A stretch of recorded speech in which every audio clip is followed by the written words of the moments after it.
not going to worry about it. Let's go ahead and get started with today's material. A bit of a jump in what today's about. The chapter was rigid body rotation. Now, first off, what do we mean by a rigid body? It's an idealization. But what we mean by a rigid body, first off, is we're done thinking about, well, we're not done, but for this section, we're not going to think about all the objects we encounter as particles. These little volumeless little points that represent the object that we're talking about. And we're going to start working with what we call now a rigid body. So the mass is now going to be distributed over some volume or some area. What do we mean by rigid? We mean that it has no give and no take. You can't bend it, you can't warp it, you can't deform it in any way. It's a rigid body. Now, of course, in our universe, everything has a little bit of give, anything can be deformed. So once again, an idealization, but one that closer approximates a bunch of the objects we deal with in our day-to-day life than just a particle, just a point. So that's what we'll be talking about, and in particular, rotating these things. Because how do you talk about a point rotating? It's kind of a hard idea to capture. But a bunch of the objects that we're going to be talking about, we've been talking this whole time about energies. There's the energy that you can put into moving an object, but there's also the energy it takes just to spin an object. So at the end of today's class, one of the things you should be able to calculate, for example, is how much energy is in the rotation of the Earth, as an example. Or how much energy should it take to stop the Earth from spinning, assuming its mass is uniformly distributed. So, with that, let's jump into the actual material itself. Now, you're going to notice at the start of this is something that we already covered, because I go overboard the first time it comes up, so you get double exposure to it. So, here we go. We've got some circle right here. And we've got some object moving in some circular motion. So some point right there moving around in a circle. So it starts here at some position on the circle, and we're going to say that the angle that's at is theta naught, where we measure our angle in the counterclockwise direction, starting with the x-axis, if you centered your coordinate system on the circle. So here it is at some point, some angle, theta naught, and it moves to some later position over here at theta 1 on some circle of radius r.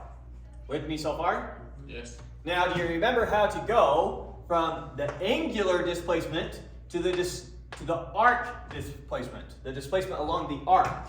What? How to go? Yeah, if I tell you that this is 0.2 radians and the radius is 10 meters, what's this? Just those two times each other. Yeah, just those two times each other, or just 2 meters. 0.2 radians times a radius of 10 gives you a displacement of 2 meters. So perfect. So in general, how do I calculate my initial position along the arc? If I know my initial angle and I know my radius. R times your angle. Yeah, usually we'll do the angle first times r, but you have the right idea. Okay, yeah. Similarly for x1, nothing different there. If theta 1 is our angle from our starting position, remember now we're taking all our angles from some starting position, all the way to here, then now our x1 position is theta 1 times r. Is that x1 like that's the arc length, not the x coordinate, right? You can think about this, if you want to think about this as a one-dimensional problem where when you go past the finish line, it still keeps going in the x direction, then you can think about it as a coordinate. Wouldn't it be? You can also think about it as a displacement from our starting point. Right. Both those are the same thing. That's what we use a coordinate for. Sorry, wouldn't you have to add theta 0 and theta 1 to get your x1? No, because theta 1, notice it starts right here. So both my angles, that's why I was stressing, start from here. And so both x0 and x1 start from there. Yeah. Okay. That's what I was stressing. Good. Okay, so now what is delta theta in this picture? Change from theta 1 to Theta 1 minus It's theta 1 minus theta naught, right? Right. So let's just theta, or any theta, minus our initial theta. Okay, nothing tricky there. What's our delta x? x1 minus x2. x1 minus x0. Oh, interesting. And I'm going to factor out my r's. So it's r times theta 1 minus theta naught. Or r times, perfect, you already see it, r times delta theta. That's where we were going. So delta x is just r times delta theta. Well, that makes total sense, yeah. Yeah. Okay. Take your angular displacement now. So delta theta would be this angle, starting here to here. Your delta x then will give you the arc length along there. Make sense? Mm-hmm. Yeah. Okay. Now some definitions. we define what we call your average angular speed to be your change in your angle over your change in time. We typically do this in radians and seconds. So your angular speed will be radians per second. It's how fast you're moving around the circle, how fast you're rotating around the circle. But radians is a dimensionless unit, isn't it? Radians is a dimensionless unit. So how can you have? It's just a particular, it's a dimensionless unit, but it's still a unit. Oh. It's keeping track of a particular ratio Okay. for us. Right. So always have to be a little bit careful there, but yeah, so this is in radians per second. Because speed can't be negative, but velocity can. So what's it? Yeah, it's angular speed, right? So this is angular speed. I'll also sometimes call our angular velocity. We almost never treat this as a vector. We can treat it as a vector, and here's the rule. When I spin around a circle, there's only two ways I can go. This way or that way? I can go the counterclockwise direction, or I can go the clockwise direction. If I'm going to represent our angular speed as a vector, you use what I think they call the right-hand rule. Yeah. Your curve finger's pointing whichever way you're moving around, so if omega's in this direction, which in this case it is, right? Starting position, ending position. Then the vector would be pointing straight out. And the other direction, your vector would be pointing straight in. We almost never use vectors early on for talking about these things, because you can capture it just with a sign. I can say positive speed means that my vector was that way, and negative speed means my vector was that way. The same way how when we're in one dimension, we don't really use the vectors, and we just use signs to keep track of was in a positive x direction or negative x direction. Similar thing. Aren't we doing that next chapter though? Aren't we treating that as a vector next chapter? Because you don't. What happens when like your axis is moving alongside rotation? There will be times where we do treat these as vectors. Okay. But almost all the problems you do today will never have to think about them as vectors. And you can usually keep track when it's just like a kinematics problem with how it's moving around a circle. You can usually just keep track of the vector with a sign, positive or negative, and you don't have to worry about thinking about a vector in z space, and you don't need to make it a two-dimensional problem. Okay, and now, obviously, take the limit as delta t goes to 0 to get our instantaneous angular speed, and that's still in radians per second. That's an omega, right? Yeah, those are both omegas, sorry. My omegas and my w's look way too similar. I tried to remember when I'm using both to use straight lines for my w's and curvy lines for my omega. Oh, So that's what I try to remember to do, but I always forget, so sorry. Okay, yes, that's an omega, and then finally our alpha now. Our alpha is our angular acceleration. And once again, you can also treat that as a vector if we're increasing our speed in the positive direction, if we're decreasing our speed in the positive direction. Okay, so once again, the average angular acceleration is just your change in your angular speed over time. To get it precise, you take the limit as delta t goes to 0. Yep. That's all review from us. Is there anything that feels weird about those so far? So think about that as your angular position, your angular speed, your angular acceleration.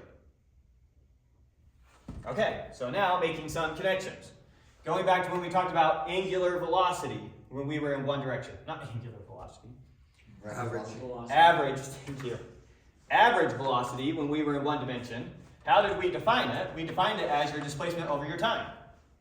Delta x over delta t. What is our delta x equal to?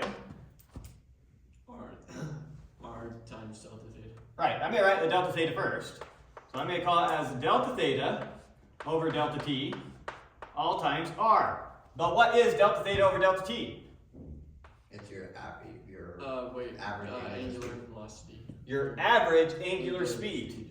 So this is your average angular speed times r. Take the limit as delta t goes to 0. Your average velocity becomes your instantaneous velocity, and your average angular speed becomes your instantaneous angular speed. And so how can I get my angular speed? How can I get my linear? To distinguish these, we're going to call one linear and one angular. How can I get my linear speed from my angular speed? Simply multiply it by r. How do I get my linear displacement from my angular displacement? Multiply it by r. How do I get my linear speed from my angular speed? Multiply it by r. That only works if everything's in radians, right? Only works if we're kind of. You just need to make sure the units come out. It's better to just keep it in radians. Okay. Otherwise, you'd have to do some adjustment of the ratio along the way. But yes, so let's think through the units really quick. What is omega here? Radians second. Radians per second. When you multiply that now by the radius, the output is meters. Because remember, radians are dimensionless. They're just keeping track of a ratio for us. So it's going to come out meters per second. Oh, okay, that makes sense. Right? Yeah. You take an angular displacement and you multiply it by the radius, you now get meters up here instead of radians. Right. Okay, so this is going to be now in meters per second, which we expect. What is this velocity right here? What exactly is that velocity? So imagine we're looking at a bird's eye view of Tangential. not a Ferris wheel, Like a flywheel. a merry-go-round. That's what I was trying to think of. A merry-go-round. Imagine we're looking at the bird's eye view of a merry-go-round, and I can see how fast it's rotating. The question is, in meters per second, how fast is a person sitting right here actually moving? What is their actual velocity? R times 10. And so you would just take the radius and multiply it by their angular speed, and that gives you their linear velocity. And that's a vector. Is that a vector? No. Huh. It gives you the magnitude of your linear velocity, because that's going to be constantly changing as you go around. Your speed. So it's going to be your velocity tangential to your circle. Okay. Good so far? Yeah. Now notice what this equation tells me. Imagine that you're on the merry-go-round. You know that the further out you are, if the merry-go-round rotates once, let's say it rotates once every minute. If you're standing just an inch out here, and 1 minute you go around, you've hardly made any movement at all. Yeah. On the other hand, if you're standing clear out here, after 1 minute, you made a ton of movement. So the further out you are, the bigger your radius, the bigger your linear speed, your linear velocity. That make sense? Does your angular moment, or does your angular speed change at all? Well, whether it does or it doesn't, that just changes your omega. So if we increase your omega, and so now you're going around faster, you're going to cover more ground. So that also increases your velocity. Okay. So that one I thought was more intuitive. I wanted to stress the R here. In particular, how fast am I moving? How much ground am I covering if I stand at the very center of the circle? None. None. So if the radius is 0, we would expect your velocity to be 0. You're not covering any ground. Just trying to connect intuition with the equation. Mm-hmm. Good? Yep. And then similarly now for linear acceleration. Linear acceleration, how did we define it? It's a change in your velocity over time. But now, what is a change in velocity? That's just going to be a change in omega times r over delta t, which is equal to just alpha times r, your average alpha. And once again, take the limit as delta t goes to 0, and you get your instantaneous. We specify this as tangential acceleration is equal to alpha times r. It's your acceleration this way, tangent to the circle. Because remember, always and forever, if you're traveling in a circle, you have your centripetal acceleration or your radial acceleration. Those are one and the same. Remember how we calculate that? V squared over R. V squared over r is one way to do it, which came from this exact relationship right here. The other way to do it is omega squared times r. Yeah. Which comes from that. Which comes from that. Yeah. Right, if you substitute out v here with omega over r, Yes. or omega times r, I mean, just literally put that in, square it, one of the r's go out. Yep. There you go. So this is how you get your radial acceleration. Your radial acceleration is how much of your acceleration is going to turning you, and this is how you get your tangential acceleration. How much you're actually speeding up, how much ground you cover, or slowing down how much ground you cover. Mm-hmm. So this just goes to changing your direction. This goes to actually speeding you up or slowing you down. And notice that only this depends upon your alpha here. If I increase how fast the merry-go-round is going, then Your acceleration goes up. your acceleration goes up. Well, this also goes up because then you have to turn more faster, so that was dumb to say. But there's a relationship between those. Hopefully the difference between these two makes good sense to you, because those are very different things, and it's easy to get them confused. And to accidentally calculate your radial acceleration this way, or your tangential acceleration this way. Very different. Tangential acceleration or linear acceleration is the two ways we'll say that. This will be your radial acceleration or centripetal acceleration. Why is it called radial? It's always towards your radius. Right. or along your radius, or centripetal, meaning always pointing towards the center of your circle. Okay. Any questions with all that so far? Okay, and now you can probably seeing this strong connection between linear displacement, angular displacement, linear velocities, linear accelerations, angular accelerations. You can guess these equations. So let's remind you of our kinematic equations and see where they came from. If our acceleration is constant, then what do we know? Well, first off, we know that our velocity then is equal to v naught plus at. How did we get this equation? Where did that come from? If I say that my acceleration as a function of time is just the constant a, how do I get a velocity from acceleration? You integrate. And so when we integrate this, what do we get? So then our velocity as a function of time has to be equal to at plus some constant, which that constant is what our velocity is going to be if you plug in 0 for t. Yes. Now we get lazy and we stop calling this a of a function of t, and it's just, you understand that a is a function of time, v is a function of time, and so we write it this way lazily. But so v, this just came from integrating a. There it is. If a is a constant, here's v. Now from getting here to here, what did we do? Integrate again. Perfect. And then how did we get this one? What does this one say? Your displacement is equal to your average velocity times time. Yes. So this one just comes from your definition of average velocity. Well, it's just the average. It's Yeah, your average velocity times time gives you your displacement.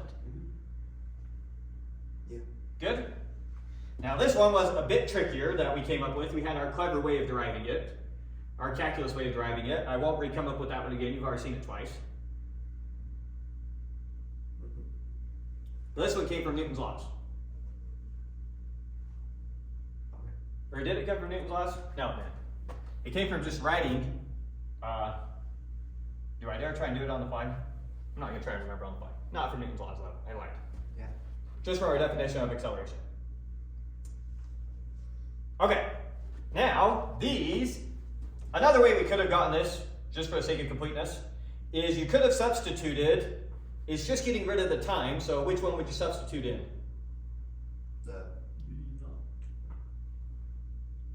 We'd substitute this one into here for our times. Solve for time here, substitute into this. When you simplify, you can get this. That's another way that you get the equation. Okay, over here, these are all just the counterparts. If your angular acceleration is a constant, by definition, it's the derivative of your angular speed. So to get your angular speed, just integrate it. And by definition, your angular speed is the derivative of your angular position. So to get your angular position, just integrate. This one just says your angular displacement is equal to your average angular speed times time.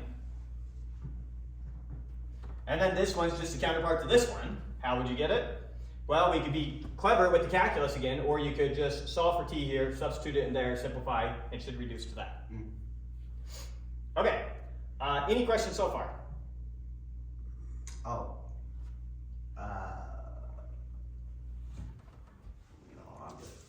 Okay, so let's just do a couple examples really quick then to help cement some of this in.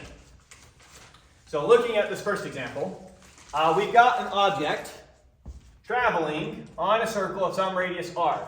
Our radius is 18 centimeters. Now, our angular position as a function of time of this particle as it's going around is 2 times t cubed. So it starts out at 0. After 1 second, it's moved 2 radians. So 2 radians somewhere over here. After 2 seconds, it's moved 16 radians. So it's gone around the circle a few times. And you can see that it is going much, much faster the longer it goes. Yeah. Okay, let's just really quick. What is our omega as a function of time then equal to? How do you get your angular speed from your angular position? Take the derivative. Take the derivative. And so it's just going to be 6t. 6t squared. And what is our alpha going to be? 12t. 12t. Is alpha constant? No. No. So you cannot use these equations. These only hold when alpha is constant. So you got to come up with your own equations to solve the problem. Alright, so that's this object moving around, speeding up as it goes. Lots of angular acceleration. Now, the problem gave us 2 times. Time 1 is 2 seconds, time 2 is 5 seconds. Good? So our first job was to find its angular displacement after 1 second. Or sorry, after 2 seconds. Just plug it in, right? Yeah, just plug it in. So that's 16. 16 radians. And Plug in 5. 250. 250. 125 times 2 is 250 radians. Okay, now we were supposed to find our angular speed at time 1. So now we're using this equation. 24. 24. So this is equal to 24. Oops. 24 radians per second. And omega 2, when we plug in the second time, what do we get? 25 times 6 is 150. If you have 6 quarters, you have, oh, wrong spot. 150 radians per second. That was omega 2. Put some space between those. Okay. What was our average omega? Our average angular speed? 150 minus 24 over 2. You'd add them if you're going to do the average that way. Oh, Right? yeah. So what would you get that way? Wait, 150 plus 24 is? 174. 174. What's half of that? 67. 67. Is everyone here? Everyone's here. All right, thank you. But I thought Very the welcome. average was delta omega over delta t. Or delta theta over delta t.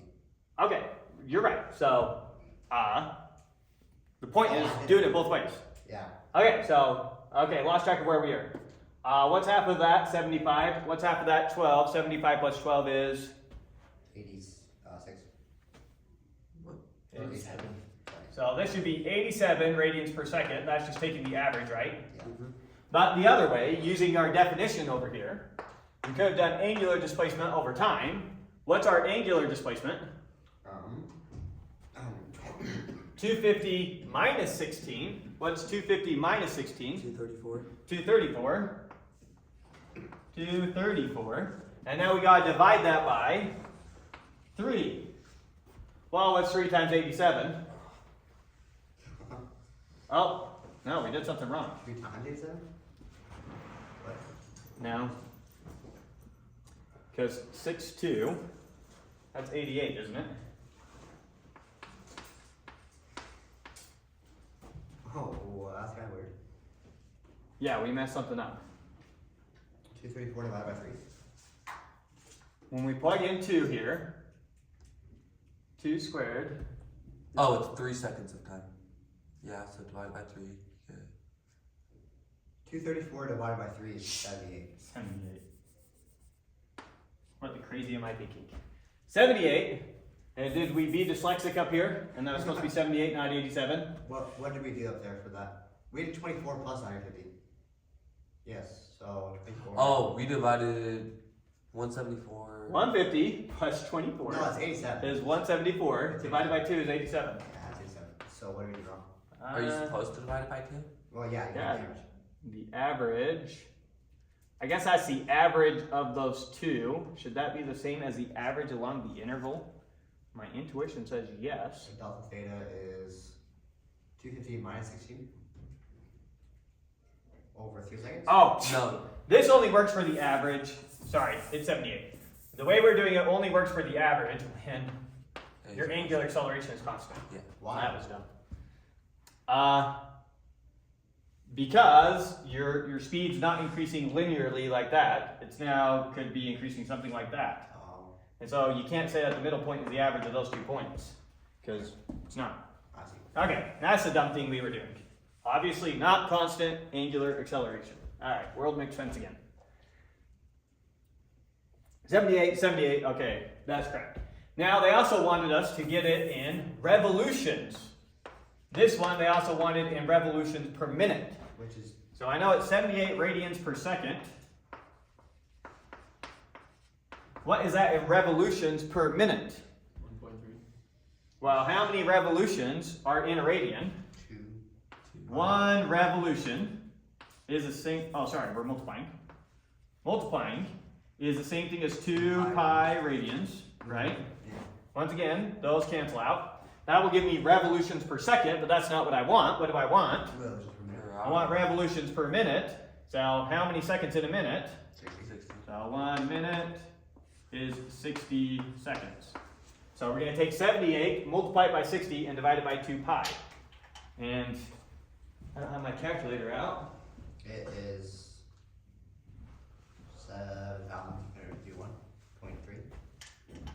7,000? 78 times 60. 744.8. 744.8. Make sure you divide. That sounds more reasonable. 744.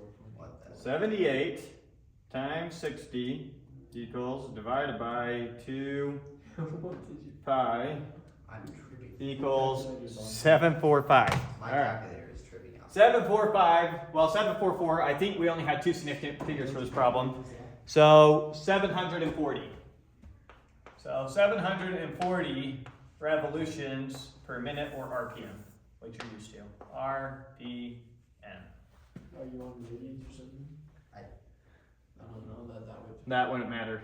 Yeah, his calculator's lying to me. don't know what's wrong with I it. told you guys calculators lying. Don't know what you're doing, but something wrong. Okay. Anyways, there it is, revolutions per minute. Now the last thing we need to find is the alpha at time 1. What's our alpha at time 1? 12. 24. Time 1 is 2 seconds. Oh, 2. So 24, but you had the right idea. So that's 24 radians per second squared. What's alpha at time 2? 60. 60. Where's time 2? Oh, Time 1, time 2. 60 radians per second. And then finally, what's our average? Again, we can't just be dumb about it. We have to actually think. Actually, this one we might work both ways since it's increasing linearly. It's our delta omega over delta t. Delta omega over delta t. 152 minus 24 over 3. Yeah, 150 minus 24 is going to give us 126. Where was I writing? Oh, it is the same. Right It here. is the same. 126 divided by 3 is going to give me, 42. 42. There's 42. 42 both ways. Was and then yeah, take these two together, 84, half of 84 is 42. And that one works because it's increasing linearly. So the midpoint is the average. Okay. There we go, we did all that. That was your first 2 example problems. First example problem. First 2. First 2? I combined them. Oh. Okay, next what they want us to do, the picture here is we've got some athlete and he's grabbing a disc and he's accelerating as he spins his body to throw the disc. The athlete's arm is 80 centimeters, so 0.8 meters, that's the radius. He's holding the disc. Now as he's getting ready to throw that disc, he's going to both turn the disc, but he's also giving it faster speed as it goes. So it's going to have both a tangential acceleration and a radial acceleration. Our job is to find the radial acceleration, the tangential acceleration, and then the magnitude of the resultant acceleration vector. So just to give you a picture here, we're going to have some amount of acceleration this way. That would be our A radial. And we're going to have some amount of acceleration this way. This would be our A tangent. And the vector sum of those gives us our resultant acceleration. And we just want to find its magnitude. We don't need to find its position. Okay. So we need. You with me so far? Okay, so we know his arm is 80 centimeters. We know that at the instant we care about, he's spinning at 10 radians per second, and he's increasing every second another 50 radians in his speed, another 50 radians per second. So his angular acceleration is 50 radians per second every second. His angular speed right now is 10 radians per second, and his arm is 80 centimeters long. Why are those two not in functions of time? We're just saying at this particular instant. We could have looked at them as functions of time, and then they could have told us the time, and we would have found those numbers. Got it. Alright. But they're just giving us the numbers. Okay. 0.8 times 50. So what is the radial acceleration? That's 10. I don't know. I can't. The radial Is is omega squared times r. Omega squared times r, 80. And this is going to be 80 meters per second squared. And our tangential one is going to be point A to 50 is just 40. Yeah, obviously. Obviously. 8 times 5 is 40. Yeah. Okay, and now our magnitude of our acceleration vector, how do we find that? The magnitude of A here, It's just Pythagorean theorem. So A rad squared plus A tan squared, all under the radical. It's just the distance formula. Right, just the distance formula, just Pythagorean theorem, however you want to think about it. And so that comes out to 89.4. How many centimeters do we have? Two? I don't remember on this problem. Because a bunch of those could have point zeros. Let's see, what problem are we on? 3? He gave 3 significant figures on everything. So this is 80.0, this is 40.0, and that is correct. Sweet. Okay, good so far? Okay, that's the rotational bit. That's the first half of the chapter. The second half of the chapter was all concerned with moment of inertia. So completely switching gears here now.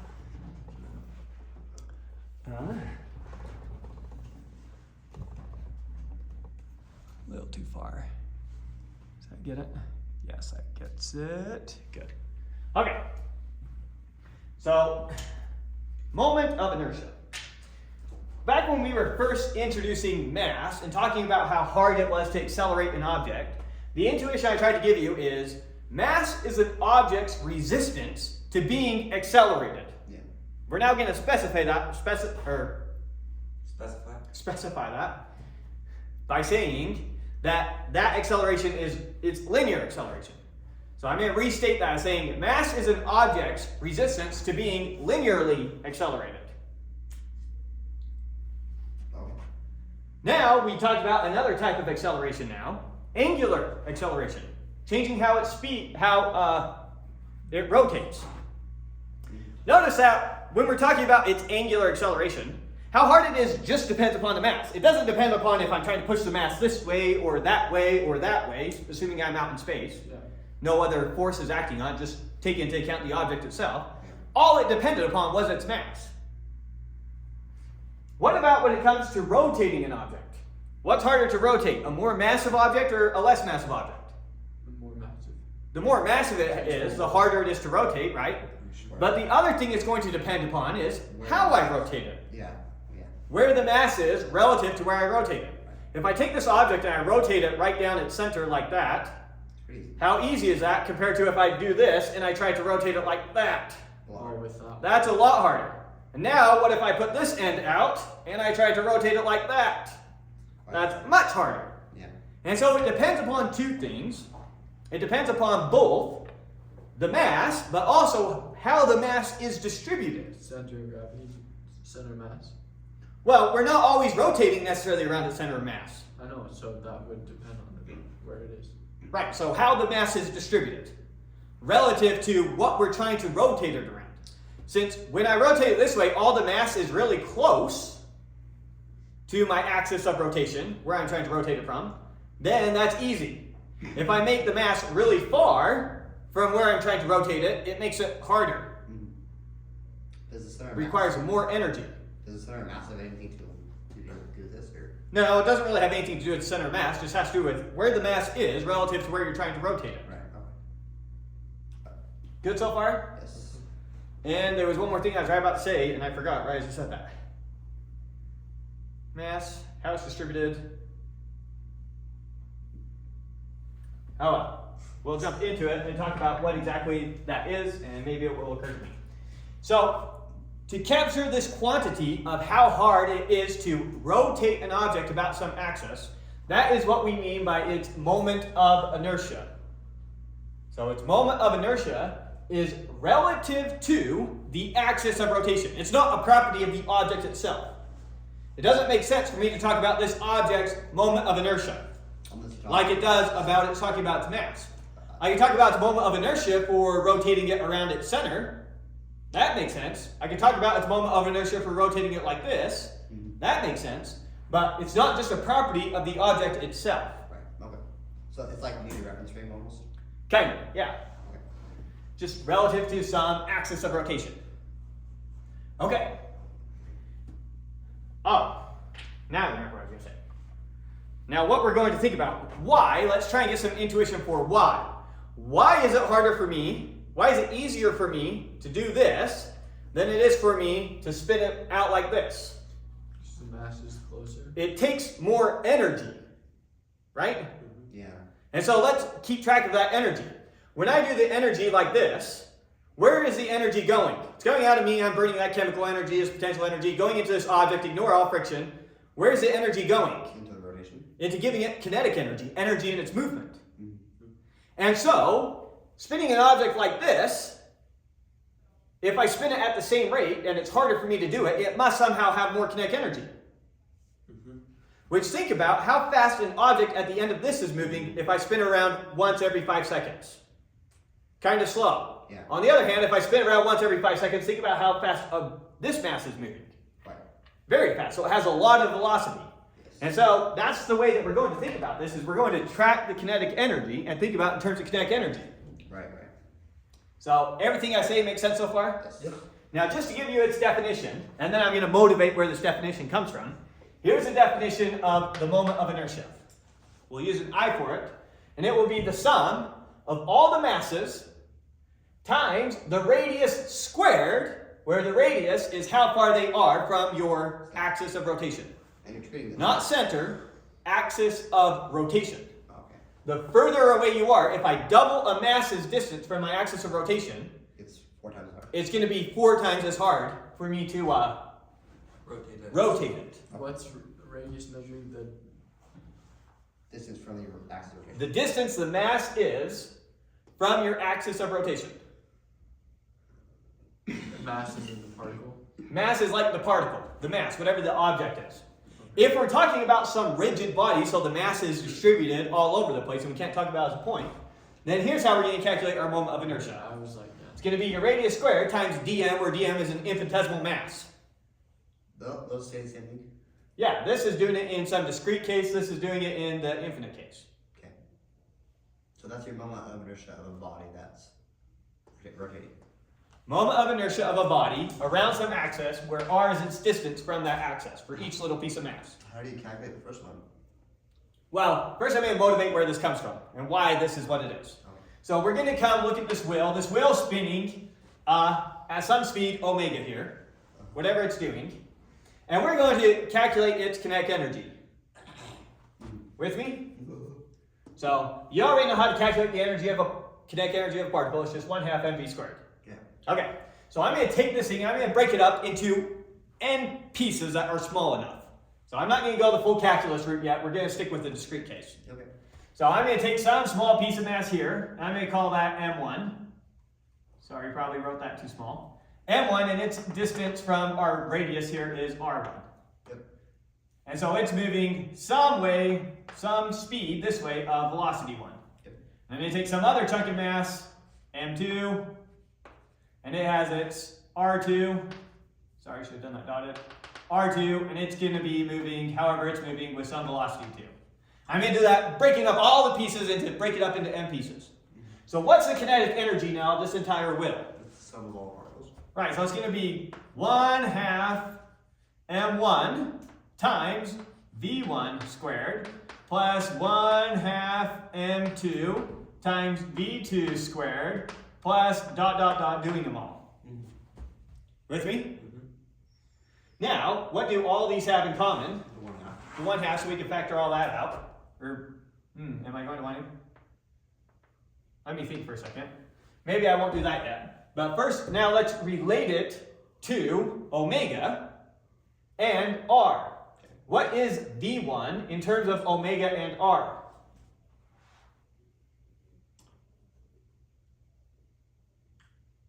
How is v1 related to omega? Just omega times r. It's just omega times r. So this is the exact same thing as 1/2 m1 times omega times r1.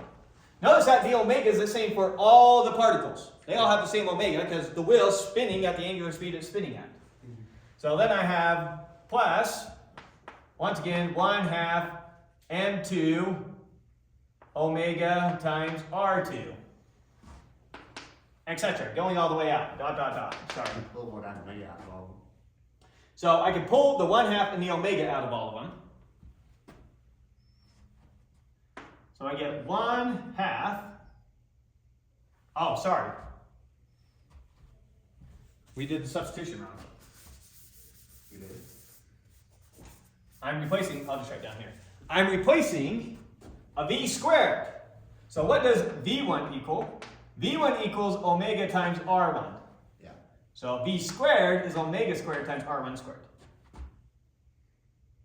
Good? So that's why I didn't do my substitution. Okay.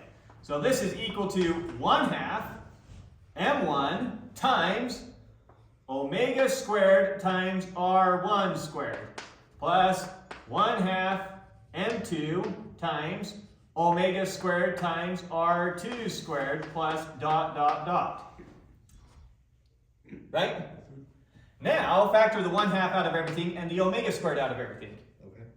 And what do I get? I get that this is equal to 1/2 omega squared times Your M1 times R1. m1 times r1 squared plus m2 times r2 squared plus dot, dot, dot. Right? Yes. And now this sum we call our moment of inertia. It's a sum of all your masses times the radius squared. And so this comes out to 1/2. I'm going to write all these first. That's what we meant by I omega squared. So kinetic energy you got as 1/2 mv squared for your linear kinetic energy. And then if it's rotational kinetic energy, it's going to be 1/2 I omega squared, where I is your moment of inertia. Makes so much sense. So this is how you calculate your kinetic energy for linear motion. Here's how you calculate your kinetic energy that goes into rotation. Okay. Good so far? Okay, so with that, let's do another example now. With a very simple system, calculating its moment of inertia around two axes. So I have some weights. This one weighs 0.1 kilograms, 0.2 kilograms, 0.3 kilograms. Okay. The separation between these is 40 centimeters or 0.4 meters, 30 centimeters between those, 50 centimeters between those. That was convenient. Okay. Right. Okay. First thing, imagine that this is like made out of weights right here, and I pin this one to the board right through its center. Okay. So now I'm going to spin it inside the board around like that. All right. The question is, what is its moment of inertia? So here's my axis actually going into the board. My axis is perpendicular to the board like that. With me? Yeah. So let's calculate its moment of inertia.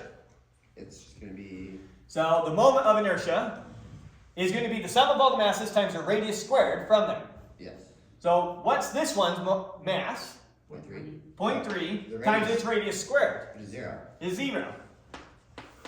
What's this one's mass? 0.1 times its radius squared. 0.5 squared. 0.5 from the radius of axis is 0.5. Mm-hmm. Yeah. Its radius from the axis is 0.5. So times It's going to be 0.5 squared plus 0.4. No, 0.2. Oh, thank you. 0.2 times 0.4 squared. 0.4 squared. And what's that going to be equal to? 0.25, 0.32. So, comes out to somewhere around 0.057. Yeah. And that 0.3 doesn't have anything to do with this part yet. It's Right, so that one contributed nothing to how hard it was to spin this thing. It's 0.57, right? Not 0.057. 0.057. Yeah, that makes sense. Okay. Just plug it in our calculator. 0.1 times that plus 0.2 times that. Oh, 0.2. Okay. Oh yeah, that's a 0.2. 0.2. Yeah. Okay, and that was a 0.3. Okay, so now we're going to calculate the moment of inertia again. This time, our axis of rotation is going to go through these two objects like that. Okay. And so I'm going to be rotating this object around this axis. Okay. So both those weights contribute 0. Wait, but Because they're on the axis of rotation. now what's the radius from point? Is it just 0.4? Perfect. What is the radius of point 3 to our axis of rotation? Is it going to be 0.5 or is it going to be 0.4? Which one do we use? I think the book used the perpendicular one. Use 0.4, this one. That's your distance from a bar. When we say what's my distance from the wall, we don't measure from that brick over there to me. We measure from the closest one to me, or take a perpendicular and connect it to me. So the radius is a 0.4. So this one is going to be 0.3 times 0.4 squared. What mass are you talking about? The 0.3, it's spinning around the one. So our axis of rotation goes through these two ways. So we're switching. So this is the only one rotating. Yes, switch the problem. The point is the exact same system having two different moments of inertia depending upon their axis. Yeah, that makes sense. That should come out to 0.048. 0.048. Okay. And that's, wait, what unit is that in? Is that in Good question. kilograms? This is kilograms meters squared. Is it not? Okay. It's just units. Right. So notice what we get here. Kilogram meter squared, omega is just over seconds. So over second squared gives us kilograms meters per second squared, which is the same as that. Okay, good. Now finally, let's calculate the kinetic energy in our first case. So our first case, we had it coming out like this, and these objects were spinning around the board. Okay. Now in order to get kinetic energy, you have to know how fast it's moving. So our omega here is 4. It's rotating at 4 radians per second. So how do we get our kinetic energy from case A? What's your moment? It's 1/2 your moment of inertia. It's just 1/2 your moment of inertia from case A times omega squared. And Our then omega five. was 4. That was 1.5 then. Simple. And this time, that's going to be in joules. 12.446. 446. Rounding to two significant figures, 0.46. Good? Don't you have 3? No, just 2. Okay. So all these were given as 0.30, 0.40, 0.20. I just didn't write them all in. But our answers for the moments of inertia were in 3. No, that's 2 significant figures. Oh. That 0 is just acting as a placeholder. Okay. Okay, good. Alright, so there we go. There's some examples with that. Calculating moments of inertia, using moments of inertia to calculate kinetic energy in the system. Any questions so far? That makes sense. Alright, so now let's move on to the fun part, which is calculating moments of inertia now of rigid bodies. Okay. Okay, so here's going to be our first example. We've got some thin rod here. Its total mass is m, and its length is L. We're going to assume that its mass is uniformly distributed. Okay. Good so far? So how do we calculate its moment of inertia? Well, Well, first off, and we're rotating about this axis that goes right down its center. Okay? it's just going to be the integral of L squared times dm. Well, we're going to have to look at the integral of r squared times dm. It's 1/2 L for R. Well, I can't integrate r when I have a dm here. If I want to integrate r, I need a dr, Yeah. right? Yeah, but I'm not saying integrated. I'm saying L is. R is Well, equal no, to no. Well, what is this saying? Let's give an example. So take this teeny piece here. Take some little piece right there. There it is. The mass of that is going to be dm, and it's going to be some r away. This r is constantly changing. Yeah. Okay. So if I'm going to set up my axis right here, I'll set my x1 to go down the rod and my y1 right here. Then I'm integrating from negative L halves to L halves. Those are my bounds of integration. Yeah. Integrating from here to here. But somehow I need to perform this calculation at each of those points. All infinitely many. Maybe we need to get a dr, not a dm. And we need to get a dr, not a dm. Okay. Now, first off, what is my radius here? how far over am I? R. R, but if this is my x-axis going through right here, Yes. that's just my x-coordinate. Yeah. So R can be the same as x if I want to think about it that way. Okay. And dr is the same as dx.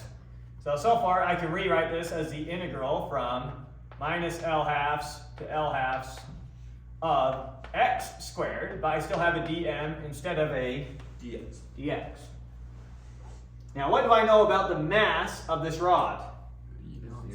It's uniformly distributed. Yeah.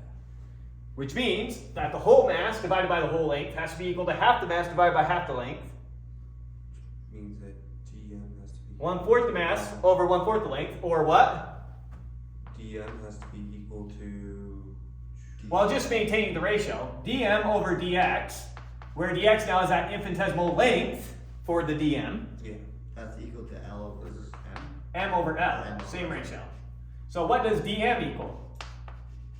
M over M L over L times X. times X. M over L times dx. Interesting. Okay. Good? Yep. Okay, so replace my dm now with m over L times dx. M and L, those are both constants, so pull those out of the integral. M over L, pull those out of the integral, times the integral. We still have x squared there, yeah, minus L halves to L halves, still have that. Still have the x squared there, but our dm is what we're substituting. We now have the dx there. We can integrate that. And now we can integrate that very easily. So this is equal to m over L times, X I'm going to make that 3, bring out the 1/3, I'll put the 1/3 there real quick. Okay. And then x cubed, so cube that minus what we get when we cube that. Just L. What's L halves cubed? L cubed over 8. L cubed over 8. Oh, it's just 2. And then minus what we get when we cube this, which will make us plus, and another L cubed over 8. Yeah.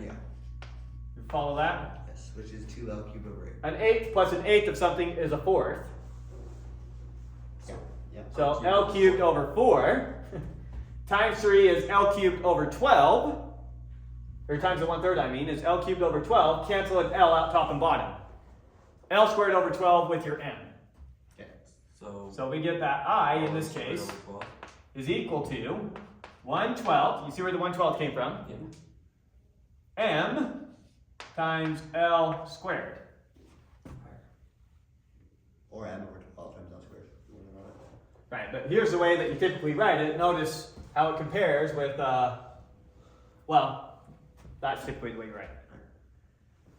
Now you're going to notice in your book,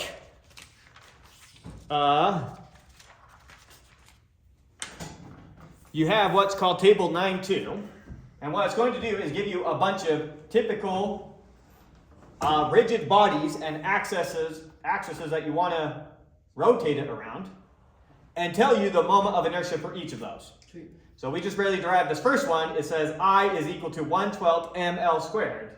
That's what this is saying. Make sense when you saw that table? Yeah. That's what that table's saying. Cool. Okay. Now, let's do it all over again. But this time we're going to rotate it about its end. Okay. Sanity check. Should that be easier or harder? Wait. Harder. Harder. Harder to rotate it about its end. Oh. Yeah. Look how far this mass is now from how we're rotating it. I thought you meant rotating it like this, like that. Oh, well, with how we have that set up, that would be 0. Because we're saying Right. it's arbitrarily thin compared to its length. But you're rotating it. We're rotating it this way now. Yeah, that So should be it's harder. coming out. Okay. So sanity check should be harder. So we expect to get a bigger number here. But let's once again calculate this. So oftentimes one of the hard parts of coming up with this is make sure you pick your right coordinate system. So my coordinate system, that's going to be my y-axis, and my x-axis is going to come down here. Good. Right? So now pick some little piece. It always helps me to draw just a little smidge of what we're talking about. Here's my dm. It's right there. And once again, that length right there is my dx. Yeah. And so our dm is actually going to be exactly what it was before. dm over dx is going to be m over l, or dm is going to be m over l times dx. Yeah. So this time we're doing our integral. Where am I starting at? 0. 0. Where am I ending at? L. L. And we're going to do r. What's our radius this time? Still just our x coordinate, however far over we are. Yeah. Our radius from our axis is just our x coordinate. Mhm. So that's once again going to just be x squared times dm. Did I do anything you don't like? No, I'm All good? maybe you want to take the M over L out of the inner. Yeah, pull that out. Once again, that's going to be a constant. M over L. We're going to get our x cubed, bring out the 1/3. And so now we're going to do that times its ending bound minus its starting bound. Just Cubed. squared. Oh, L cubed. So L cubed minus 0, Yep. which is L cubed. L's go out top and bottom, and this is equal to 1/3 ML squared, because 1/3 L's canceled out. Yeah. And so look at that. It was 4 times as much exactly. Cool. Is there any intuition for why it's 4 times? Yeah, I remember how you. Double the distance, 4 times the effort, Gotcha. because it's related to r squared. Okay, that makes sense. Good? Yep. Okay. Let's do a somewhat more complicated example. Okay. Hopefully you can tell what my picture is. It's a cylinder with part of the inside hollowed out. So it's solid for like an inch and then 2 inches hollow, then solid for an inch again. There's a name for the 2D shape of that, isn't there? Toilet paper. Yeah, it's like a toilet paper roll. There we go. What's the? It's not called a washer. When it's 2D, what's it called? Washer is 2D. Washer's 2D. Is that name? Is that? Yeah. That's So it's like a washer cylinder. Bunch of washers stacked up. There's a name I'm thinking of. I can't remember. Okay. Washer. So you understand what the picture is here. Yeah. Okay, and our axis of rotation is just right down the center, so we're spinning it around this way. Okay. The first radius, so the radius of the hollow part is r1, and then the radius to the outside of the whole thing is r2. Okay. Okay. Now, just to help us get into brain space, let's really quick calculate the volume of the sink. Okay. What's the volume? It's going to be the volume of the outer cylinder minus the hollow part, the volume of the inner cylinder. What's the volume of the outer cylinder? Where does this letter shell from? This is a washing method. You just do area of the base times the height. So What's the area of the circle up here? 2 pi r. R squared. Guys. Area of a circle? 2 pi r squared. Lots of squares. 2 pi r squared. It's been so. It's been This is humiliating. It's been a long You time. guys are lucky I'm the only one on camera. Pi r squared Okay. is the area of a circle. I was getting my strength. So if I'm calculating the volume of the whole thing, as if the middle part were filled in, it's just the area of the base times the height. So pi r squared now. Pi r squared times L, where r is r2. Yeah. And What then you subtract we're it. calculating the volume. Yeah. Pi r2 squared times L would be the volume of the whole thing, Yeah, you need to. but now we gotta subtract the inner volume. So minus pi little Minus r. pi. Yeah. Or I don't know how to. Pi r1, R1. r1 squared times L, which is equal to, factor the pi and the L out of everything, R2. pi L times R2 minus. r2 squared minus r1 squared. We did this like last year. Which we could have also thought about the area of the washer is pi r2 minus r1 squared, and then times it by the L gives us all that. Delta r squared. No, no, no, no, no, no. Delta r squared would be r2 minus r1 squared. Oh, yeah, That's very different. yeah. Okay. Okay, There's no way to. very different. There's no way to break it down. Okay, so there's the volume, but that's not what we cared about. What did we care about? The moment. The moment of inertia.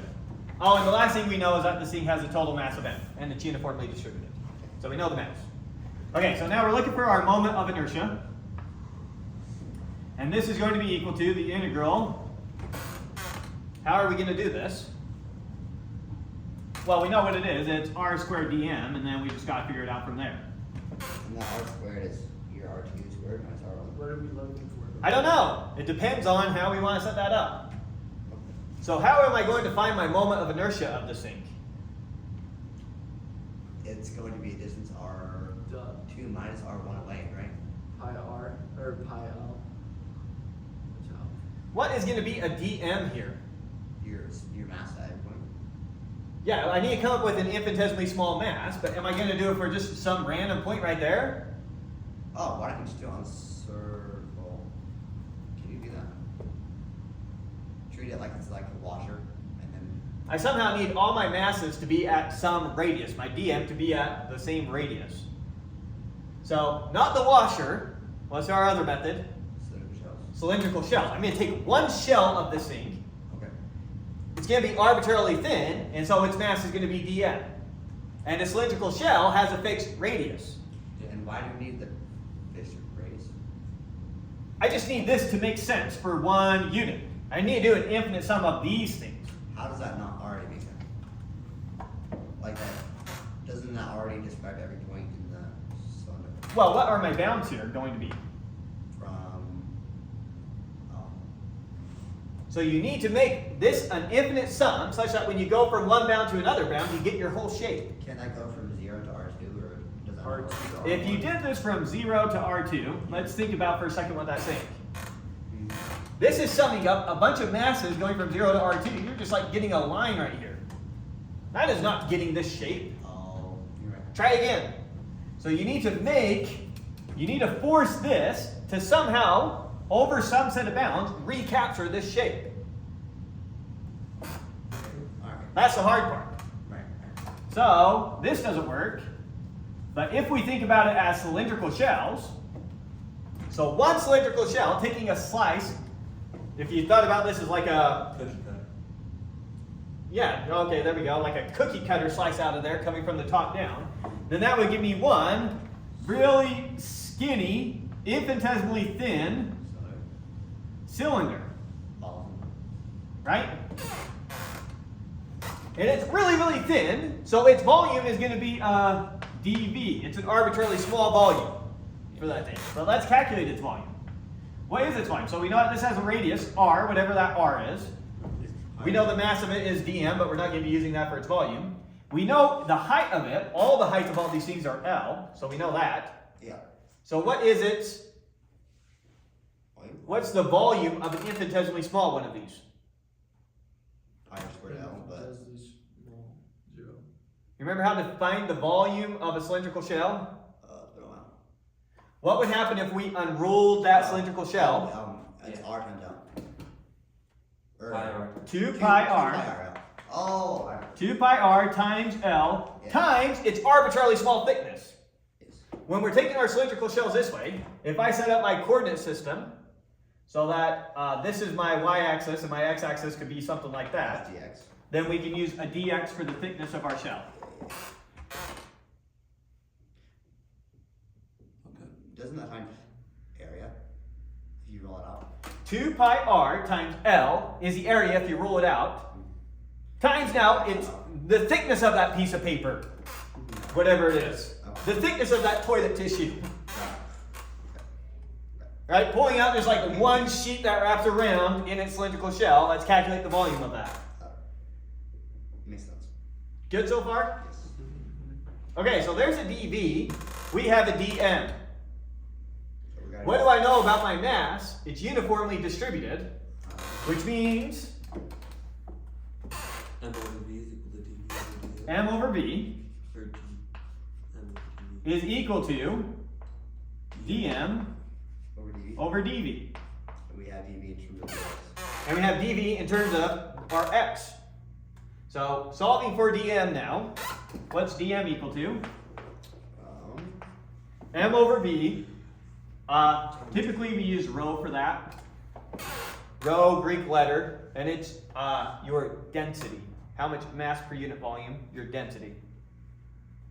Okay. So it's just going to save me writing m over v for a little bit. And it's common notation, so no harm in letting you see it. Is that a Rho, a Greek letter rho. Kind of like the Greek version of a p. never It's heard like of it? momentum too. Yeah, that's not a p. It's a rho. So it keeps curving. No, none of our, it looks more like a p. Like it just rolls up like a circle? Yeah, keeps curving. Something like that. Okay. Okay. My first one was better. just keep making it worse. But rho. Rho, standing for density, that just means mass over volume, rho, times dV. We move the dV over here. What was dV? 2 pi r times L times dx. With me? All right, now we're ready to plug all that in and get our integral. So now we're doing the integral. And we're integrating over all our cylindrical shells. So we need to start slicing right here. Slice, slice, slice, slice, slice until we get to here. So our cylindrical cells, we're taking our slices starting at R1 And ending at R2. and ending at R2. Good. Our R, how far over we are, is just our x coordinate with how we tell our x-axis. So that's just x squared times now dm is rho, which is just a constant, times 2 pi times r is x times L times dx. Now this will clean up a lot when we pull all of our constants out. So this is equal to, pull all the constants out, the 2 pi rho L can all come out, 2 pi rho L. times the integral from R1 to R2 of, we now have an x and an x squared is an x cubed. Does anything I do seem weird?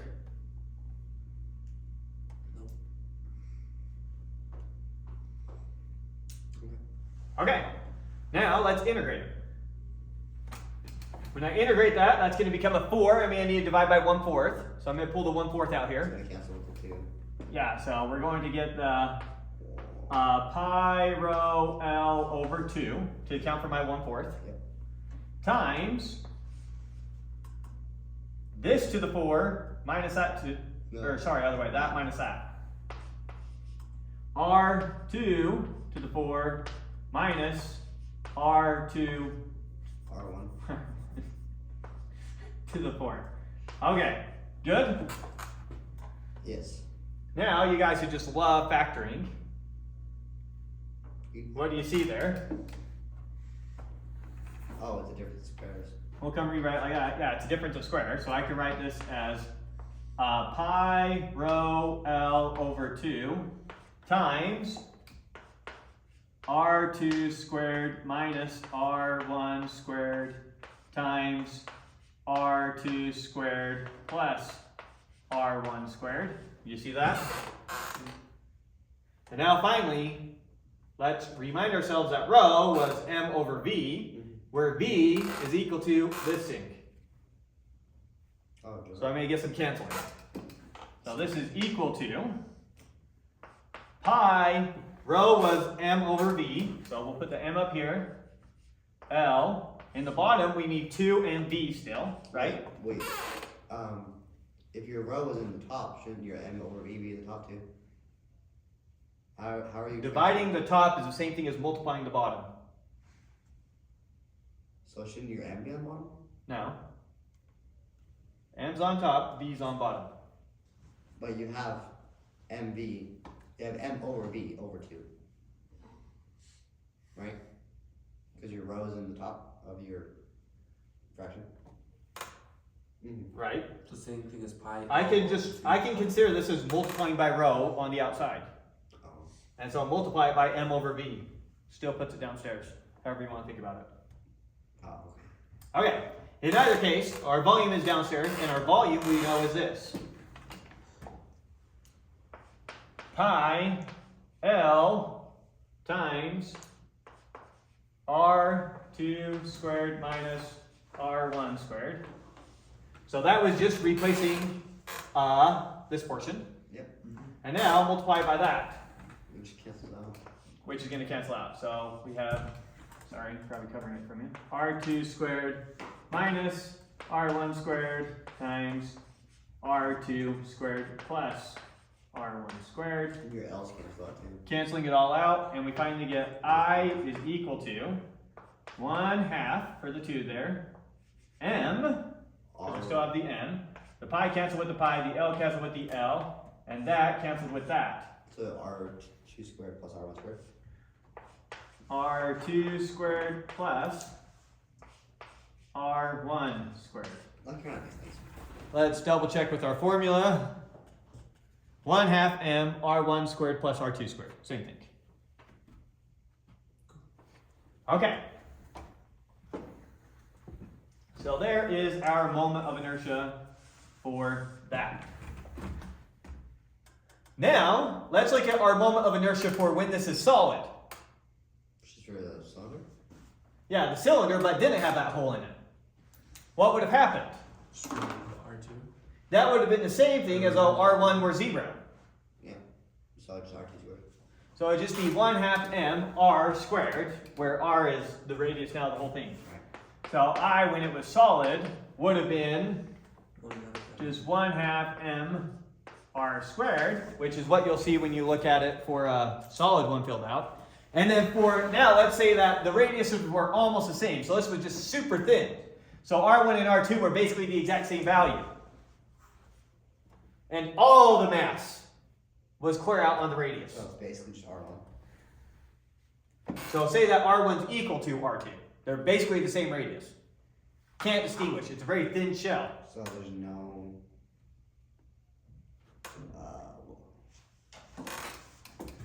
Okay. So I, when it's completely hollow, is going to be, that's when R1 and R2 are basically the same value here. So you get 2 of them. Okay. 2 of them, 2 cancels out the 1/2, and we're left with just mr squared. Am I losing you there? That kind of makes sense. What is that saying, like geometrically though? What is this saying? Our moment of inertia was take each mass and multiply it by the radius squared away. If all the mass, when it's completely hollow, then all the mass is the radius away. And so it's all the mass times the radius squared. When it's completely solid, this one is saying it's like all the mass is like the square root of 2 away, if you brought that into the radius.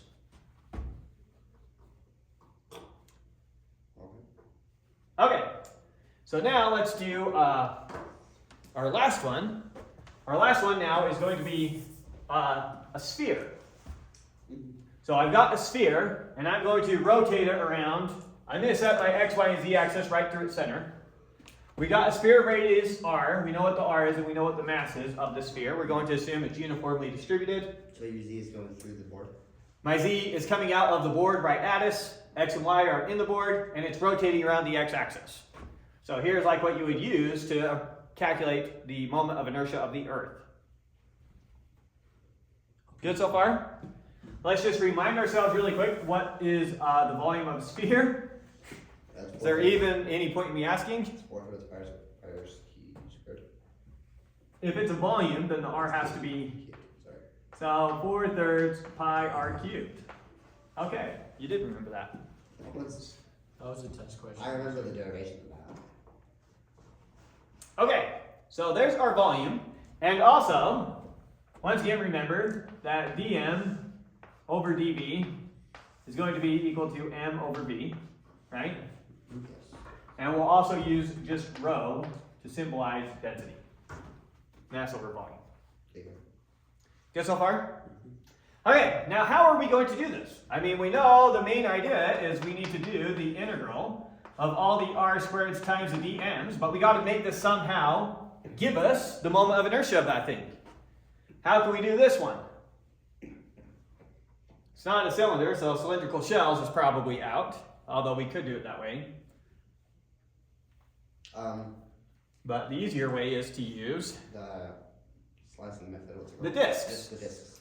Yeah, so what I'm going to do is I'm going to slice this with a bunch of discs into it, and I'll just go from 0 to here and then double my answer, No. because it shouldn't change. Whatever it is for half, double it for the whole. Right. Okay, so now, do I want it rotating that way? I think I want it rotating this way. It's a sphere. Yeah, it doesn't matter. So pick my coordinate system so that the y direction is the way that we're rotating. That way our x can keep being the radius like we've been doing. Okay. With me so far? Yeah. Okay, and so the slices I'm going to take then are going to be slices like this into it. A slice like that. What will a slice like that look like? If I were to take this globe and pretend it's completely solid, and I were to slice off an edge like that, what would that shape be if I ripped out just a little sliver of it? It'd be a circle. So take this slice, cut it right there. If I come and I lay that out right here, that's going to be a circle, something like that. Yes. So the radius is y. Yes. Its radius should be y, right? The radius, how far over we are. No, for the circle is. For the circle that you pull out, the radius should Oh, be I see what you're saying. This right here is y. Yes. Okay, if we call that y, good. And then And this right here is x over to our slice. you need to find the area of that circle. So, right, we need to somehow approximate the volume of that slice. So we're going to take its area and times it by our dx. How thick that is what our dx is going to be. Yes. With me? Okay, so what is that going to be? What's the area of the circle? Pi squared. Pi r squared, or Pi pi y squared.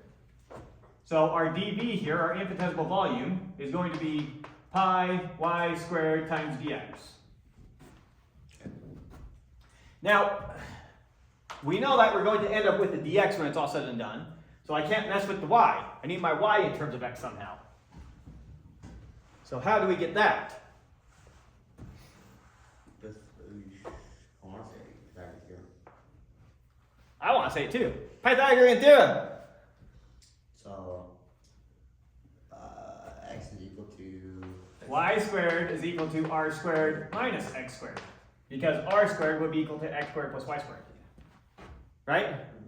So we can replace that y squared with an r squared minus x squared. no, we're good. Oh, see. Yeah. We don't have to deal with square roots. Yeah, maybe we'll end up having to, I don't know. So this is pi times r squared minus x squared dx. We good? Yep. Okay, coming over here, what is our dm? It is. We have it from right here. It's just going to be rho times dv. Yep. So, We know our dv too. yeah. So we know it all. We're ready to plug it all in. So I just give myself more space here. The integral, I'm going to go from 0 to r in my x direction.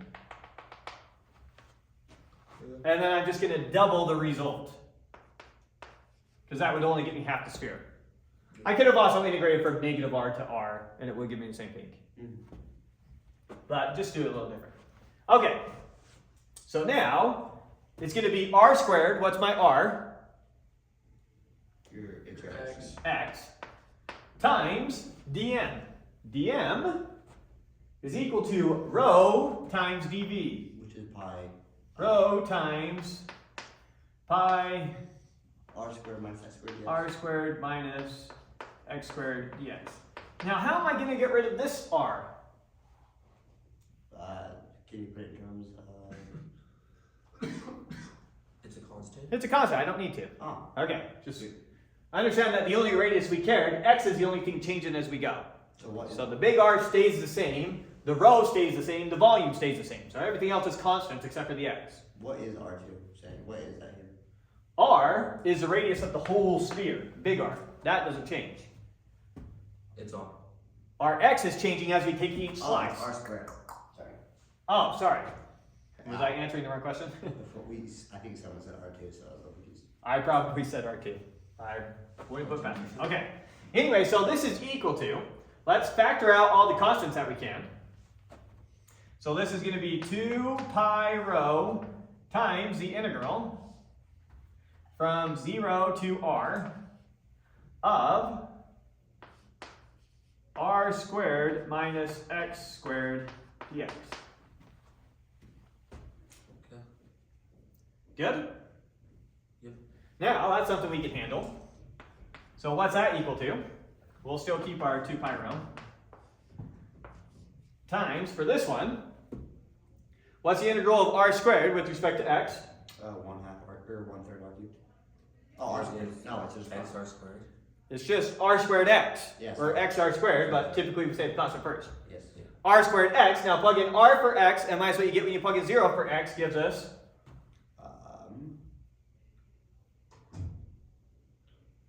R cubed. And, just r cubed. R cubed minus 0. yes. right? The integral of that is going to be r squared times x, plug in r, gives us r cubed, minus what you get when you plug in 0, gives us 0. Yeah. Okay, now we got to minus whatever we get from this thing. What do we get from this thing? We get x cubed over 3. X cubed over 3, plugging in r, subtracting what we get when we plug in 0, is just going to be r cubed over 3. Did I lose you in any of that? No, makes sense. And it was one of our rules that we could take the difference of integrals at the same thing as the. Yeah, the sum of the integrals is the integrals of the sum. Because remember that an integral is just like an infinite sum. Right. Oh. So it came from the fact that you could split a sigma up into sums, and you could also do the limit of the sum as the sum of the limits. So combine those two things. Anyways, okay, so here we are, which is equal to, if I have 1 and I minus a third of 1, I'm left with 2/3. So 2/3 times 2 is 4/3. So I have 4/3 pi. Rho is mass over volume. So I'm going to do mass over, this time I'll put the volume down here. What was the volume of our circle? 4/3 pi cubed. 4/3 pi r cubed. And now I have this multiplied by. No, that. Wait, what? Oh, no, it should be r cubed. Right? Oh. Just r cubed, right? Yeah, and that cancels out. So we're left with n. No, it's one. What did I do? It's Can't 2r do that. cubed over 3, right? No. Did you drop your 2 anywhere? Your 2 pi rho. So that's equal to 2r cubed over 3 Where'd the 2 minus go? 1 Where'd the 2 go? r cubed over 3 is 2r cubed over 3.